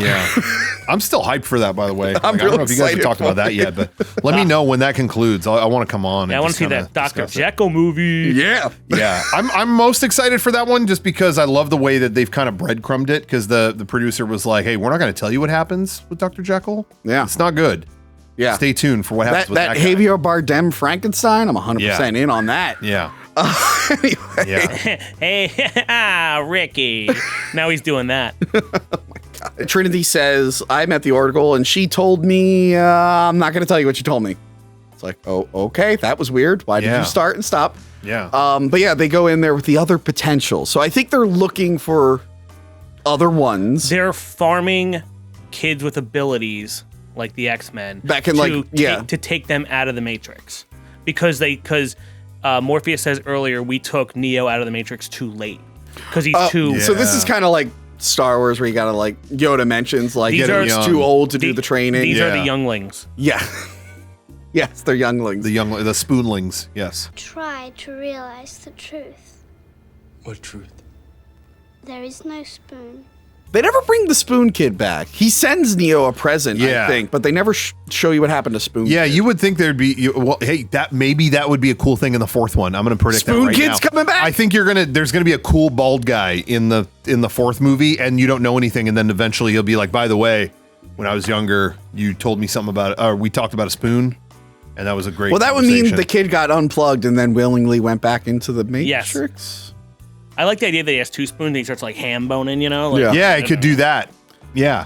I think it's going to happen. Wasn't the Mark agreement my at the word. end like everyone was going to know that they were in the Matrix and then have the option to leave? Yeah, I think, yeah, they have a choice. And the architect said he would honor that. Yes. I guess he's a fucking liar. We'll see. We'll see. Yes. I think what they're gonna do is they're gonna kind of pretend 2 and 3 didn't happen, and kind of No. not pretend, but like they're gonna like do something where they don't matter as much. Like you don't have to watch them to get what's going on. I think they're gonna be like in Neo fought the machines, and then No, because they were real serious about that lore. I don't think they're going to think so? throw it all. I don't think the Wachowskis would do this if they had to disregard. If it was 2 and 3. anyone else directing, Yeah. I'd agree Yeah, with you. exactly. That's how I feel too. I guess it depends on the studio. I know it's the same studio, but we'll see. So the Oracle meets with him, and she's just a old lady who likes to smoke in a tiny apartment, and she loves cookies. Yeah. But yeah, she's also kind of talking in riddles. And she basically tells him like, "Hey, you're not the one." And Sorry, kid. Yeah, sorry, kid. But I like that she's all like, "But you know what? You're gonna feel fine when you're out here because you don't believe in fate and destiny. You're gonna do whatever the fuck you want." So it's like, Yeah. Yeah, have a weed. she's cookie. kind of like nudging him Yeah. because like I don't think she wants to tell him that. Well, Because then he'll be like, okay. right? Because it's Yeah. like He might have a false sense of confidence afterwards and get yeah. himself Remember, killed. the Oracle just tells you what you need to hear. Yes, I kind of like that because It's she not told. about right or wrong. It's not about truth or false. Yeah, she Yeah. told Morpheus that he was going to find the one. But yeah, I can because there were we find out in the sequels there were other ones. Maybe the Yes. Oracle was like, "Yes, you're the one." And the guy was like, "Well, I'm fucking bulletproof. Yeah, let's yeah. go." And then he just Yeah. gets murdered. Like, oh shit! I've Oh, heard, shit. I've heard intense theories that similar kind of thing happened. Again, just a theory that one of those ones that went through that and got all cocky with it became the Merovingian in the sequels. Because I've and heard that's that why too. he's like he never dies, and he's got all the same kind of wisdom and strength as the I don't know if that's true, but Yeah, I've might be heard onto that too. I've Yeah. heard that too. And this is also before you find out that Oracle's a program and yada yes, yada. before all that, And werewolves exist. Anyway, yes, I don't think a lot of people caught it. They really should have had that character turn into a werewolf so the audience got it, but whatever. Yeah, so he leaves. He's a little annoyed. But then they go to leave the Matrix and he gets deja vu. It's the same cat twice. yeah. Yeah.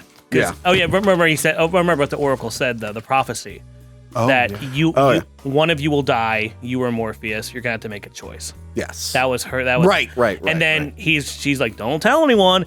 And he comes out like, "Hey, Morpheus," and he's like, "Don't tell me anything." Yeah, yeah. Neener. Just said said neither, don't neither. talk. Yeah. And then he gets deja vu because he sees the same cat twice. Sorry. They roll up in their cool car. Yeah. And there's a cool scene that I remember when I watched it I never noticed before, but they roll up, which that happens later when they're going up the stairs after they get caught, and Switch and Apecock just walk up with guns drawn outside the building like, Yeah, they're You're probably gonna- in a bad part of town where that's totally that's fine. Oh, and they have their Second Amendment rights. Yes, That's I true. lived in North Philly near Temple University, and there were some characters in that neighborhood, and like the one guy. A woman in a white suit holding a machine gun. No, I'm not gonna say it wasn't his real name. I'm not gonna say his name. I don't know if they're still around, but he would always answer the mail. He would come out of his house just with a shotgun and like get his mail, and I'm like, huh. And I knew what he did for a living, and he did need that shotgun. So I'm not gonna. When I see people in a urban environment just casually carrying guns around, I'm like, I've known people like you. You need that gun. He reviewed movies on YouTube. He reviewed yeah. movies on You YouTube. get That'll a do lot. it. You get a lot of heat for that. That'll do it. That'll do it. Definitely. See, I guess that's why, because I live there. I'm just like, yeah, Justin, that's totally a normal thing. I don't give a shit. Yeah, so they roll in the place Yeah. because remember the agents know where they are because when Joey Pantalone, a Cypher, got out of the car, he dropped his cell phone Right. in the trash. Yeah. And so Right. later, when they have to call for help, Morpheus goes, "I need a phone," and Cypher doesn't have his on him. Yeah. And he kind of delays, and Trinity gives him his. I was like, "Oh, I never noticed that." Yeah, that's cool. But yeah, it is a trap. Mouse like goes to jump out the window, and it's a brick wall now. Yeah, He yeah. gets fucking annihilated. Yeah, he has Poor two of the Mouse, biggest dude. guns I've ever seen. Hits nothing and gets lit and dies. I wonder. So those Mouse. cops don't know like what's going on. You think one of them would be like, that's weird. There's a window with just a brick wall out there. Like, who would have built that? It's bizarre. I think they're just like, I like the agents. There's a bunch of leather daddies and they have guns. Yeah, what are the cops being told? Like, yeah, we need to get these computer hackers. Like, why are we shooting them instead of arresting them? They got swatted. I guess so. They hide in the walls. And Joey Pants, you know, he is a traitor, but I think this was genuinely an accident. He just starts sneezing because of the fucking dust. But I like that Morpheus goes to buy. His residual self-image has allergies? Yes. Wouldn't I mean, mine would. I definitely can guarantee you that. I like Morpheus needs to draw attention from, like, distract them, so he just starts screaming and then bursts through the wall like Kool-Aid Man. He headbutts the wall. That's right. He's like, and it comes through, and he knocks out Agent Smith. So Neo can get away. So the prophecy's already coming true 20 minutes later. Oh, no. Yep. Yeah, and he says to Smith, like, you all look alike. And I'm like, okay, they kind of look different. They dress alike, but they all kind of look different. It is weird that their construct has an exact copy of Smith when we realize that, like, they are, especially with the sequels, like, they are not carbon copies. Yeah. Until he gets that new ability. So I guess Mouse just guessed what Smith looked like and nailed it. Good artist. Oh, earlier in the program. Yeah. Oh, well, I think Smith just chases him around enough where they took a picture of him. Yeah. Okay. Mouse was an incredible artist. I mean, he did the woman in the red dress. That's true. He did. He knew how to design things and people, you know? So shout out to Mouse. You went too soon. An artist taken from us too quick. That's true. Yeah. Maybe he's back in the new one. I hope so. I pray. Yeah, so Cypher beats the crew to the exit. I like that, like, you see, like, he gets caught, but then he's out. He's like, oh, there was a car accident. Where's the next exit? He beats them to it. Yeah, and Trinity's like, that's weird, but okay. Yeah. He gets out first, and he betrays everyone. He kills Dozer. Oh, yeah, he shoots Tank with the laser weapon. The electricity gun. They can't use that against the Sentinels? They're like, the CMP's our only weapon. I don't think it's a gun. I think it's to, like, repair the ship and stuff. They could use it against... Oh, wait, I actually think they do use it in the sequels against... the Sentinels. Yeah, but I don't think that's what it's for. It's kind of like the thing in Dead Space where it's like a tool. Still. Yeah, I thought they did use it and it just temporarily kind of stun guns them. Considering they need this guy to kill him. Yeah, that's true. Remember when they gave that guy like a 10-minute long death scene and you're just like, I'm not real connected to that character. He didn't really do a lot, but I'm glad we're drawing out his death scene. You didn't like General Mahoney? I mean, he was fine, but I didn't know his name. I know names. I'm telling you. Say his name. General Mahoney. Yeah. Yeah, so he kills APOC and Switch. Oh, he pulls him out. Not like this. Not like this. Yeah, that one gets me the worst. I was so sad for Switch. Yeah. Yeah, and I do like the whole like, oh, wow, it's the one. So if I go to unplug him, something will stop me because it's miraculous. And then just Tank is like, I'm still alive and just murders him. And he just goes right through the pipes in the wall. Yeah, like he just goes, no, I don't believe it. Yeah, because what's funny is like, you see Dozer just on the floor baked. Yeah. And he has that shot in his side, Tank. So they had to make Cypher's death like, oh, he's dead. So he went through like 2 walls and he's glowing and on fire. Yeah, so Smith kidnaps Morpheus. And he's given him the history of the Matrix. He mentions how it was a utopia that humanity rejected. Yeah. They just wouldn't accept it. Like they knew there was something off. They're like, nah, this doesn't seem right. They gave us perfect bliss and we rejected it. Yes. Yeah, humanity needs some form of misery to define its existence. Just like the Bible. It's like Genesis. He gave us paradise and we rejected it. Yes. Yeah. And then he gave us his only son and got rid of him. Oh, now you believe that part of the book? If he comes back. I'll vouch for you. Okay. I'll be like, he's cool. Hey, cool. JC, I know. I'm like, hey, JC, look, let my boy Silverman in, please. No, I'm just saying. He was never even bar mitzvah. He's not that deep into it. Let's get him in there. We didn't bring it up at all, but the whole point of this entire thing is the machines need the codes to get into the Zion mainframe. Yes. The city under the crust in the planet Earth, heated, which I guess is super secure somehow. Yeah. Which you find out later. Yeah. But the party would be in Zion. and they need to get in there to crush the last human rebellion. I don't know why they're not just attacking it constantly. I guess they have good security, or EMPs, or they're scared or something. So they need the codes, and Morpheus has the codes. Zion is a little bit of a letdown when you finally see it.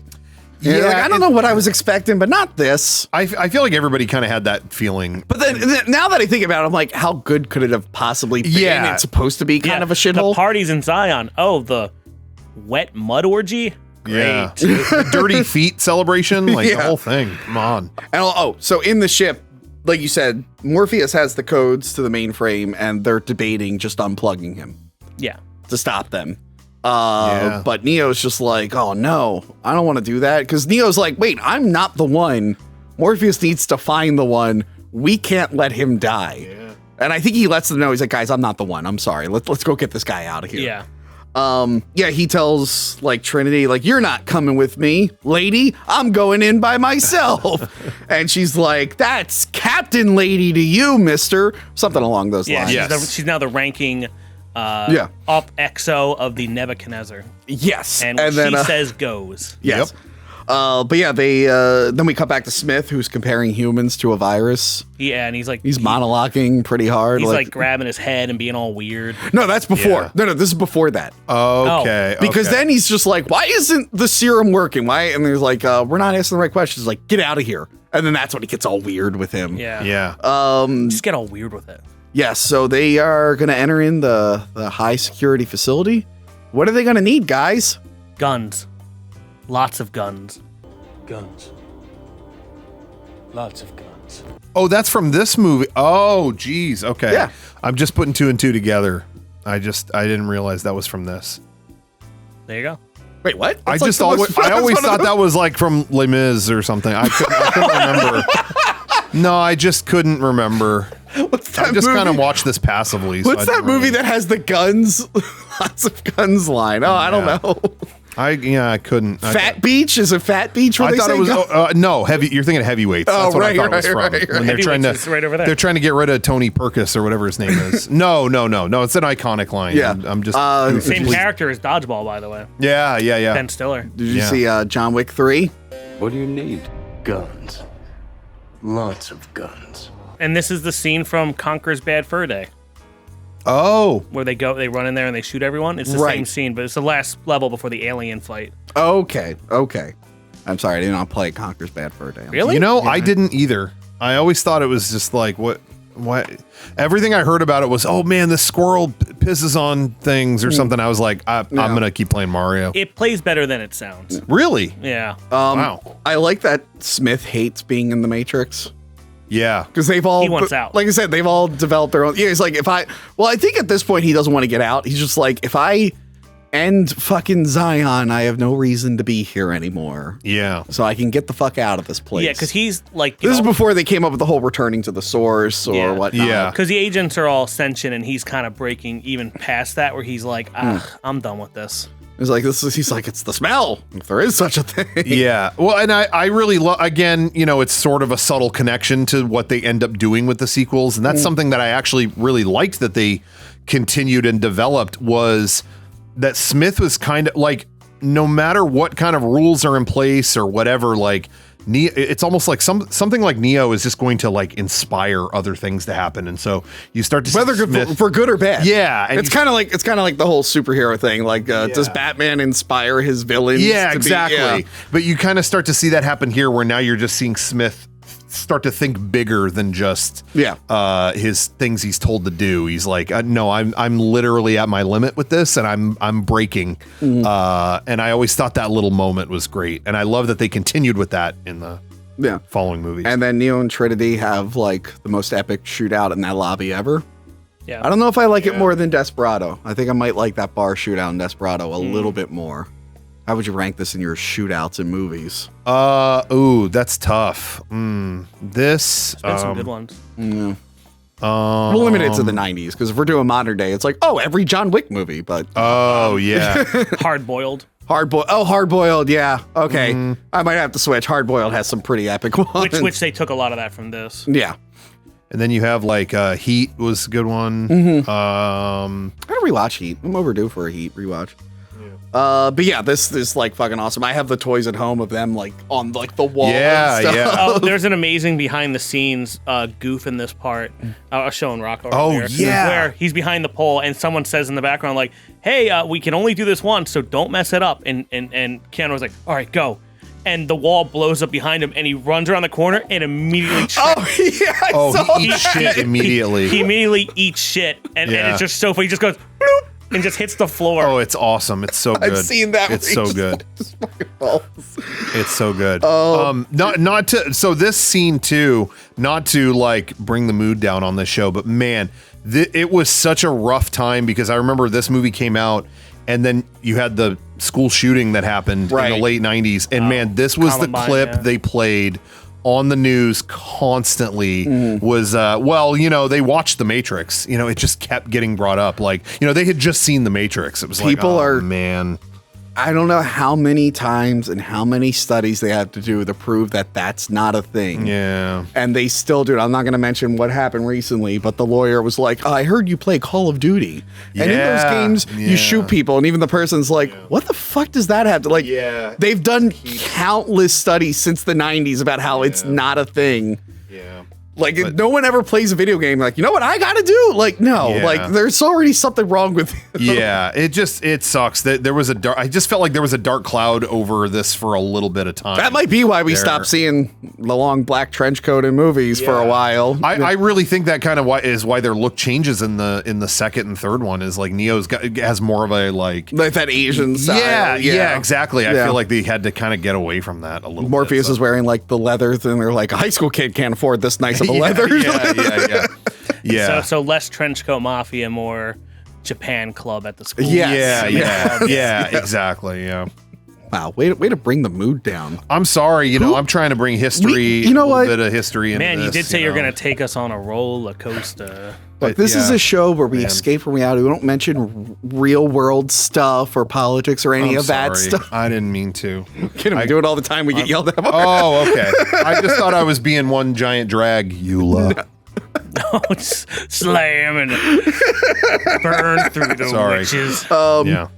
So they blow up the lobby. Wait. Sorry, I'm not done. You guys hate me. That's a Duhast reference. Also in this movie. Yeah. Yes. Soundtrack. Check it Do out. you want Warner- to read the soundtrack? Like who's on it? Oh yeah. Go by- Oh, go- dude, one of the best soundtracks ever. By the way, Marilyn Manson. Off the gate. Sorry. Oh, we'll just go to track 2. Propeller heads. Everyone. Who is it? A propeller head themselves. Ministry. Bad Blood. You gotta love it. Rob D. Club to Death. Okay. Classic. Rob Dugan provided tracks for all 3 Matrix movies, and his Chateau battle theme in the second one, classic. The Chateau fight, I think, is actually among the best fights in all 3 Matrix movies. Low key, yeah. You know what? I'll give you. It's the best fight in that movie. You know why? Why? It doesn't switch to a digital model. It does. No, Yes, it's the yes. one. It's the one like completely practical Yes. fight. Meat Beat Manifesto. No comment on that one. Lunatic Calm, Leave You Far Behind. If you were a kid editing video, who didn't add that to their fight video they uploaded to YouTube in the early 2000s? I challenge you to tell me. Prodigy, Minefields. Classic. Rob Zombie, Dragula. Remix. I think I heard that for the first time in Jet Set Radio, and then this came out, or I don't know which order, but that's the order I did. It might have been in the first episode of Millennium. Oh yeah, Millennium. There is a Rob Zombie song. I don't know if it's Dragula. That's I think right. it is. Yeah. Deftones, My Own Summer, parentheses, Shove It. Classic. I mean, Deftones.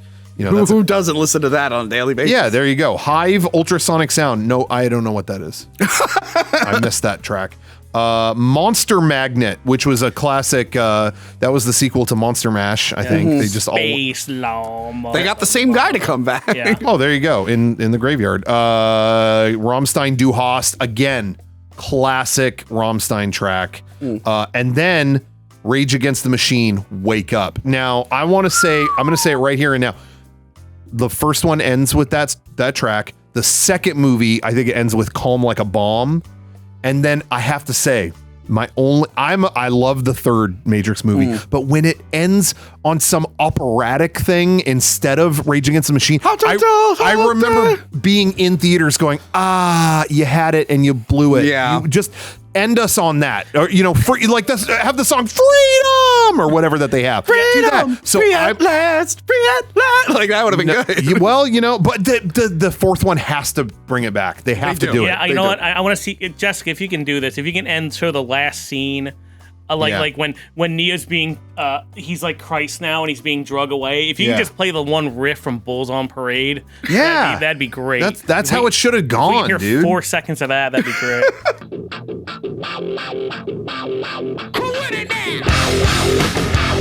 But also when he's sleeping at the computer, and the computer in the very beginning of the movie, and he wakes up, I believe on his headphones he's playing they're playing Massive Attack. And it's not on the soundtrack. I remember that. I remember there was soundtrack drama because they kept putting out like expanded soundtracks and all these other things for the trilogy, and they never included that Massive Attack song. So what is going on with that? Weird.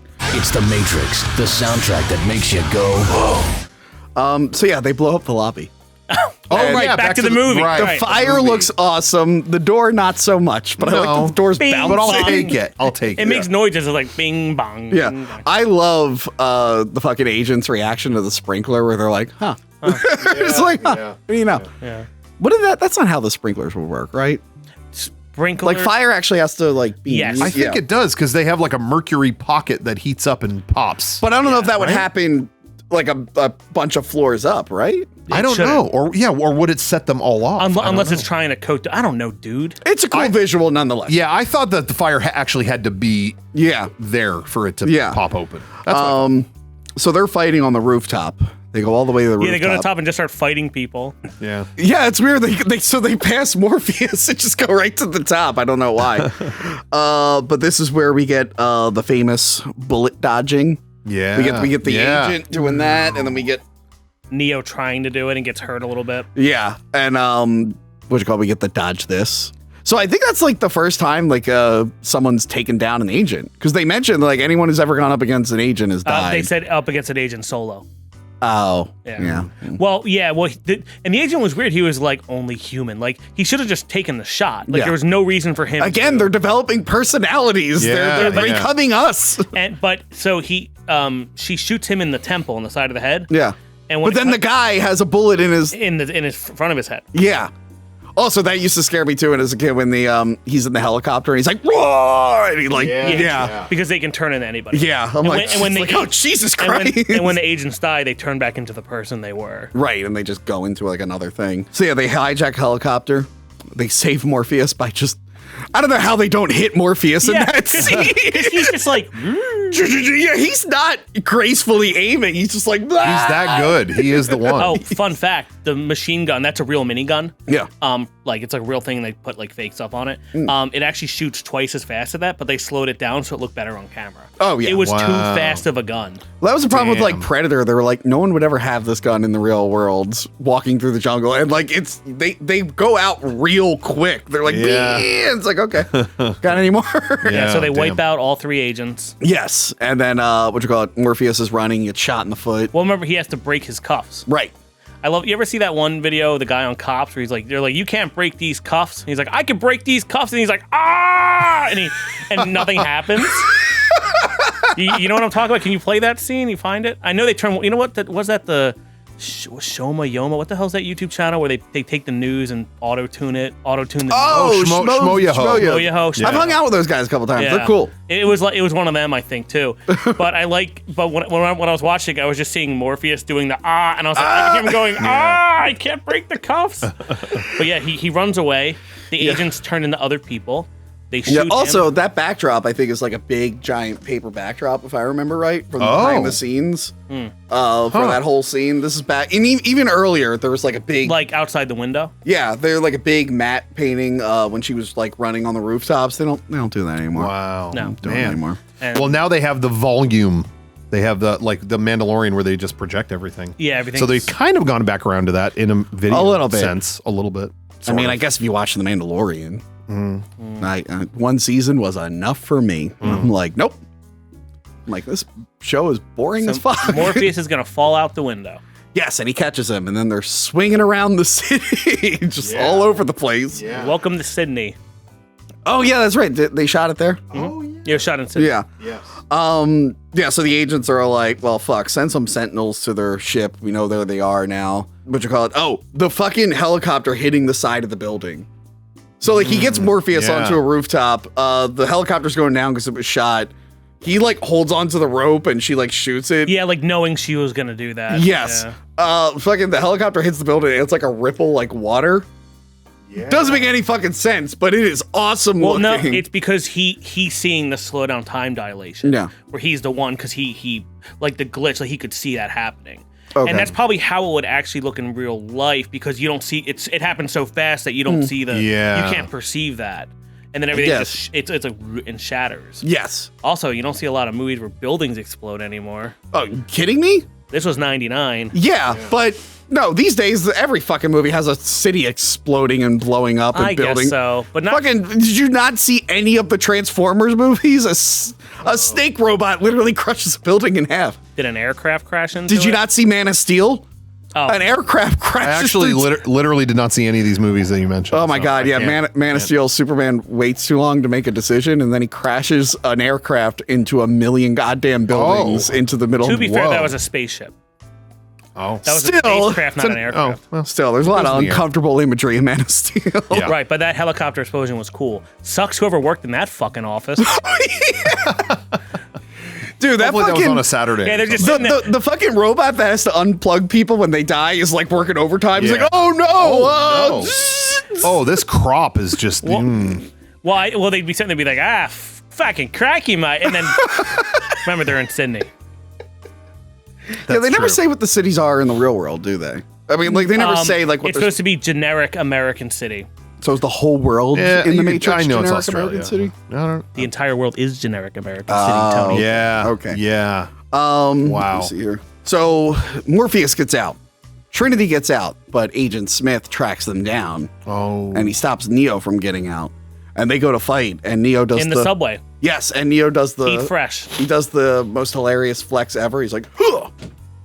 It's so awkward. And now that I know his spine was fused, I was just gonna say, when you brought that up earlier, I literally pictured this shot. I'm like, oh, he was a little bit, maybe stiff. Fucking, this fight's awesome.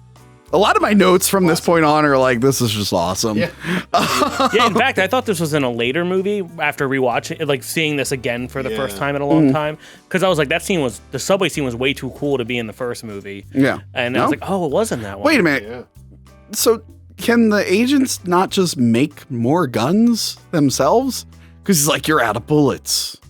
No, he can't. He has to like get it from like another loading program or something. They are still, I mean, they say it a bunch of times in the movie, they are still defined by the rules that they have set up. They can't just automatically have stuff. But they can like go into other people and bring their gun with them, but they have to have, okay. Yeah, because they say something where that's the agent's limitations, because they're so bound by the rules of the Matrix. Humans can bend them, not to the degree the agents can, but enough. Yeah. But the one can change anything he wants. Yes.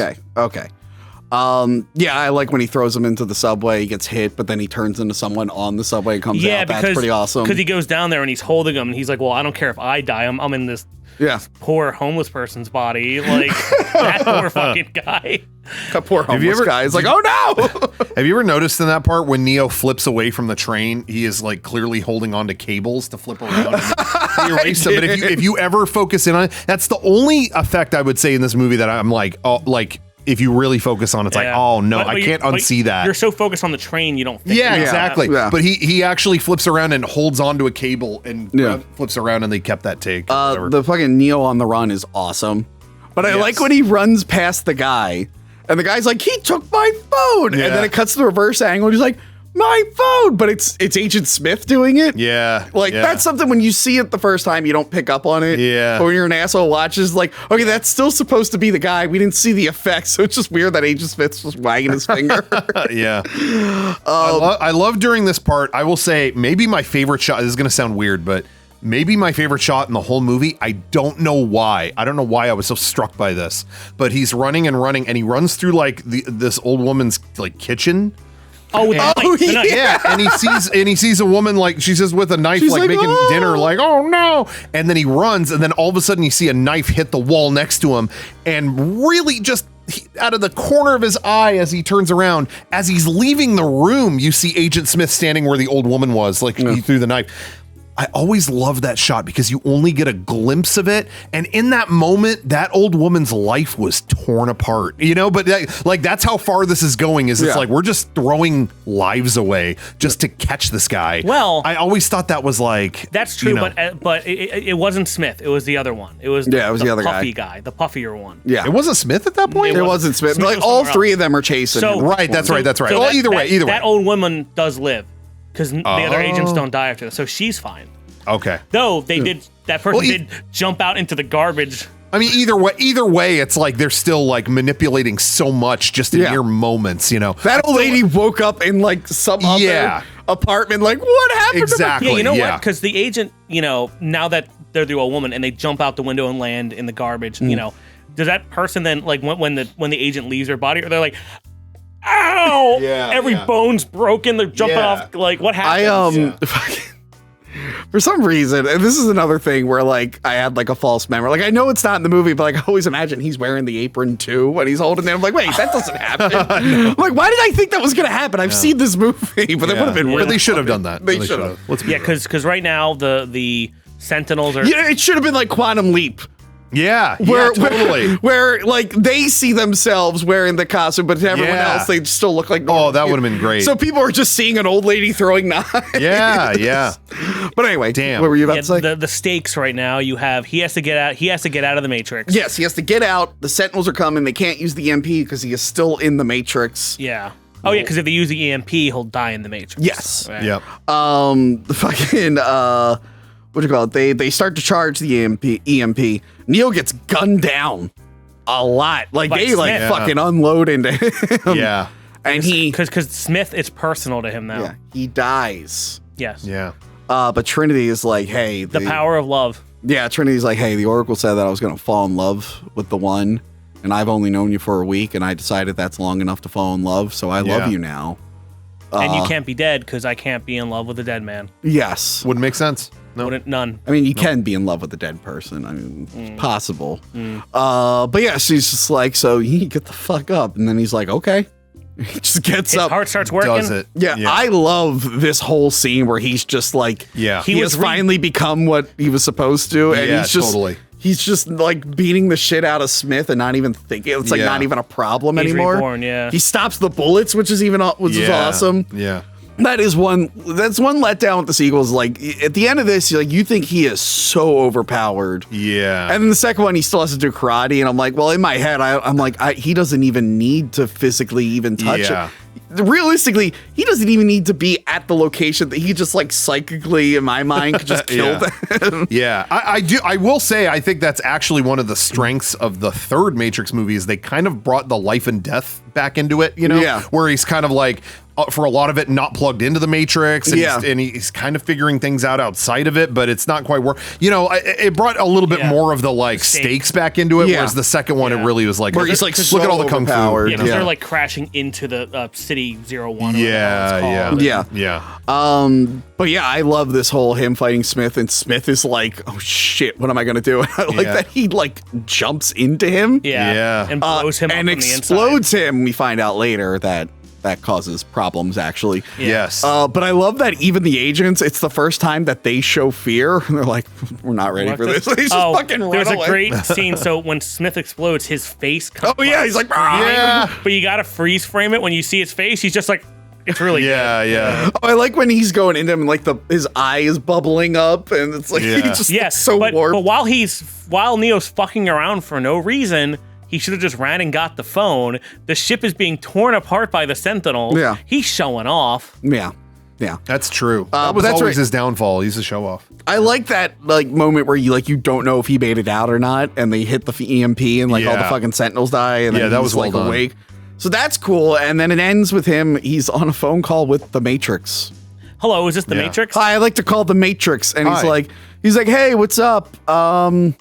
I'm going to show everyone me flying, which they don't really elaborate on in the sequel. He says, I'm going to show everyone what you don't want them to see. Yeah, but there's nothing in the sequel where like people are like, did you see that flying man? He says we're all on a computer. I'm like, the flying thing. So I thought him flying away and going to rage was the best way to end this movie, and I would have been happy if the whole series ended there, because it ended with, oh, he can fly and now he's Superman in that world and he will save the day, and then you're good. But it's not even like he's gonna save the day. He's just showing people like, hey, none of this is real. You're not bound to and like everyone should have all kind of like been like that. Well, I thought he was flying just to like fly, like to get somewhere else. I don't think. No, he was trying to show. He says, "I'm going to show these people what you don't want them to see." Yeah, but he means in general, not with this current flying activity. Well, if you see someone flying, you'll be like, "Well, I question the world that I'm in and the rules." Like, I mean, I'm sure he's going to start off with flying. Yeah. And then he's going to try and get a lot of people there. And then he's going to get a lot of people around. It's like, hey, guys, you just saw me fly. Let me tell you about it. Yeah. Let me explain this and why, that cereal you're eating, it might taste like tuna fish, we don't know. But I do think this ending is actually specifically why people disengage with the sequels so much. Yeah. I love those. I love the sequels. But I do feel like they are their own tangent. Like they're two parts of, I think, their own cool story to me. Like they really are like almost like their own like anime. Like you can watch that without watching that. Yeah. But the problem here is that this ending is so good at selling you on something. Like it does a great job at like, hey, this is what we're doing from now on, is like selling different people on this idea and freeing minds and like like this is what our team does now. And 2 and 3 never, they go down their own weird rabbit hole and never center back to that cool rebellious kind of thing. Now it's fuck the Matrix. We got to save Zion. Yeah. Zion's what matters. And you're not really connected to Zion. Like obviously you're told it's important, but it's not. There's not even like a thing where it's like, wow, we have so many people immigrating to Zion because we freed. So I think they might have mentioned they've been freeing people. Yeah. But not on this mass scale that you thought it was going to be. And in a way, this is why it's almost kind of like the Animatrix is better at the sequels than kind of continuing the mindset of this movie. Yeah. Because that's what the Animatrix is. It's literally like this kid is having dreams that reality isn't what he thinks it is, and he's waking up from it, and Neo meets him there to do it, and this runner is sort of having visions of something else beyond what he is, and the Animatrix almost does a better job at that. And plus the lore with like the second Renaissance 1 and 2. Oh my god.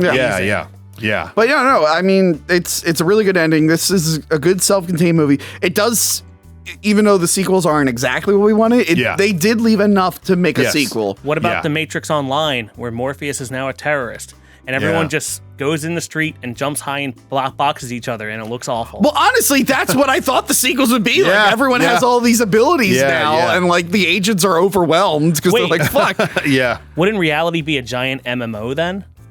Yes. Isn't in the Matrix Online, there's that famous video where they turned off the game and everyone died at the same time? We gotta find that clip. Yeah, play that clip. It's pretty awesome.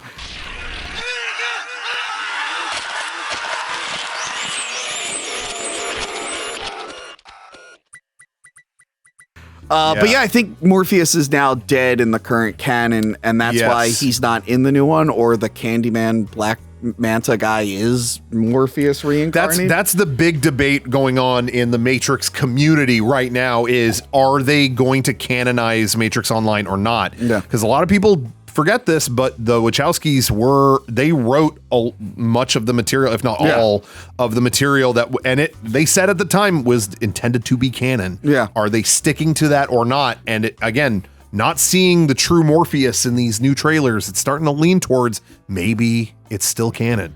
Who knows? And I kind of think it's awesome either way. Like, okay, yeah, you write it off. Fine. Understandable. You're good. But if they keep it canon, that's so hilarious that it kind of just becomes amazing, Yeah. Oh, sorry, you had to play this MMO. I don't know. I do feel like that is something they would have done in the early 2000s, because they were there's so many little explanations and things in the sequels that you had to play Enter the Matrix to get that. you have to make it work both ways. Like I get real annoyed with shit like that. Yeah. Where it's like, oh, sorry, you should have read this tie-in thing. It's like, no, like that's fine that exists and that makes it fun. Yeah. But I need to be able to enjoy the movie separate. Yeah. Star Trek 2009. Yes. Yes. Oh, You had to read the comics to understand. Because they explain a lot of important shit. Because it's like, why do these Romulans, like, that is a mining vessel? Why does it have so many weapons? And the comics, like, it's made out of Borg stuff. And it's like, oh, okay. That would have been good to know. That's interesting because JJ kind of brought that to Star Wars too. It's like, why does this homeboy have a red arm? You know? Oh, yeah. Yeah. I didn't even think about that. Yeah, Star Trek 2009 was his tech demo to ruin Star Wars. Yes. That's what happened. But I've never been able to decide what I think about that kind of thing. No. You know, because I agree with you, but I also kind of admire the balls of just like, sorry, there's like 20 things you got to go. Like it, as a young person that was really into digging into all that, I felt very rewarded. Yeah. But I get what you're saying. That's good. I'm just saying, it has to also work. Because then it's just like, I don't have fucking time to play these 10 video games. You're right. No, you're right. And read the, like, you got to make it accessible. So yeah. I get it. That's why I stopped reading a lot of comics because I got tired of all the crossover events. And I'm like, oh, wow, I don't know. Like, I got to buy 10 other books this month? Fuck that. I feel you. But yeah, so that was The Matrix. Yes. Wow. Still awesome. Yes. Oh, and one more note here we didn't go over. Okay. That this was, cinematography by Bill Pope. Yeah. Oh, yeah. Who just turned 69. Happy birthday, Bill. Nice. Who also did Darkman. Yeah. A lot of Raimi movies. He did Fire in the Sky. Right. And if you remember, that had a big scene where someone was being tortured in like a pod-like device where they're pull the thing out of his mouth. Most horrifying thing, yes. Yeah. So that was very much like the pod scene. So maybe the production people were a lot of the same. Yeah. Army of Darkness. Another scary movie, Clueless. Yeah. Spider-Man 2, Team America. Right. Classic, really good-looking movies like those. Scott Pilgrim. You've heard of that, right? Yes. Yeah. And now he does a lot of Edgar Wright stuff, like Baby Driver, and he did Shang-Chi, a lot of the Marvel fourth wave stuff. Yeah, I have not watched Shang-Chi yet. Yeah, and Rocco, you're saying that he had a falling out with the Witch-Towski? Yes. Something that I had heard, I can't remember. I want to say it was on like Roger Deakins had a podcast or something, or has one, or I don't remember what. But I think I know what you're going to say. Yes, tell the story. But Bill Pope had this talked about that he's definitely not coming back, because I saw he's clearly not coming back for the new one, and I think he said something like when he worked on the sequels, the Wachowskis had just like read about Stanley Kubrick and like how many takes he would do and all that, and I think I mean it's not hard to see too. They were definitely into their own universe at that point, and maybe they got a little full of themselves. Yeah. But he said that they read up on all this Kubrick stuff and were like, yeah, that's what real filmmakers do, is, make them do 100 takes, break them down, and Bill Pope was like losing his mind on the set. Like, you don't need 100 takes of the guy swinging a sword. Like, let's just move on. We're wasting a lot of people's time. And I think he had some kind of falling out with them. He said, if I remember the quote, he's like, I wish I could take up Stanley Kubrick and punch her, or something like that. Because he was like, I wish they never read that fucking book. I wish Kubrick never did that moon landing video. Yeah, that messed up a lot of history. We don't even need to get into it, but man, a mess. But I'm excited for the new one. I like how people are like, why does it look so colorful? And I think they're forgetting the end of the third one. Yeah, exactly. Where the little girl makes it like, hey, we got full control. Let's make it all like colorful. So I like that it looks different. I remember sitting in the theater thinking, well, it's like not green tinted anymore. And I think that it's just building. And again, get the 4K release so you can see the actual color correction, because the original one was not as green as you remember. Yeah. It's just the version you've been watching has been super, super green. Yeah. Yeah. Green. Super green. Yes. From Fifth Element. Yeah. But yes, Rocco, thank you for logging in to our program and meeting us here. Oh, thank you. No, I mean, you guys have, thank you for inviting me to this construct. Where it's going to suck when we leave and go back to our spaceship where we're being hunted. But I choose that reality, so I'm gonna love it. Okay. So you enjoy your steak over on that side. I'm over here enjoying snot. A big bucket of snot. Where on the net can we find you? You can find, listen, everybody, the Nebuchadnezzar was destroyed, but if you can log in via the Logos or the Hammer, please go to mega64.com or youtube.com/mega64. That's where our videos lie. Derek and Sean are the other guys in the group here, Mega64. They wanted to be here. They love hearing me talk about the Matrix just day in and day out. So they were actually crying when they found out they couldn't make it here today. Well, look, I'm sorry. See, this construct that I built, it's not big enough to house that many people. It only has so many plugs too. Thank God it's not a real video store, because this is a horrible layout for a video store. But it's just a fantasy world we've created in the computer. Yeah, exactly. And you did a good job, but yes. But I'm sorry they couldn't be here. But they're in plenty of the videos along with me and all of our friends, and you can watch our stuff there. Yeah, and but we'll have them on for the Ultraviolet review. Okay, the Eon Flux review, like all the movies that came out after the Matrix that were trying to be Matrix. Yeah, no, that'll work out great. And Justin, we know where we can find you, but tell people what are you up to these days? JustySilverman.com for all your Justy Silverman needs. I had hackthemovies.com, but they took it from me. Yeah, I still own it though. Wait, this motherfucker took it, but you own it? I don't understand. Yeah, he bought hackthemovies.com before Tony and could. he made it redirect to the video of Godfather 2 of Fredo being shot in the boat. Wow, spoiler. It was an Italian hate thing. I'm sorry. Yes. Wow. So if you go to hackthemovies.com, it's just Fredo being murdered. I'm like, you son of a bitch. Why would you do that? Well, now it goes to your actual site. Yeah. Well, and then after that, you linked it to your link tree. I'm like, you motherfucker. Can you give me the website? Damn. Come on. I'm sorry. What a terrible friend. You got hacked. Yeah, I got hacked. Man, I'm sorry. I didn't, you guys could settle that off the air, but it's getting real tense in here. All right. Well, let's. You good? You good? Nothing? You don't want to talk about how this movie went on to be like this amazing thing, and we how mentioned the stunt people are now directing the John Wick movies, and how this kind of brought things like freaking. You remember Freddy Freaker? Yes. The freaking and phone things got brought up real big in the Matrix. Like it brought a lot of hacking culture to the tough front line. And I think it was really good for society. I think so to too. cap it off. I think so too, but we got to get out of here. All right, well, hold on. We jacked in. Now we got to jack off. All right. Yeah. Operator, get us out of here. Remember to like, comment, and subscribe. Check out our other videos and Patreon page. Talking about tapes.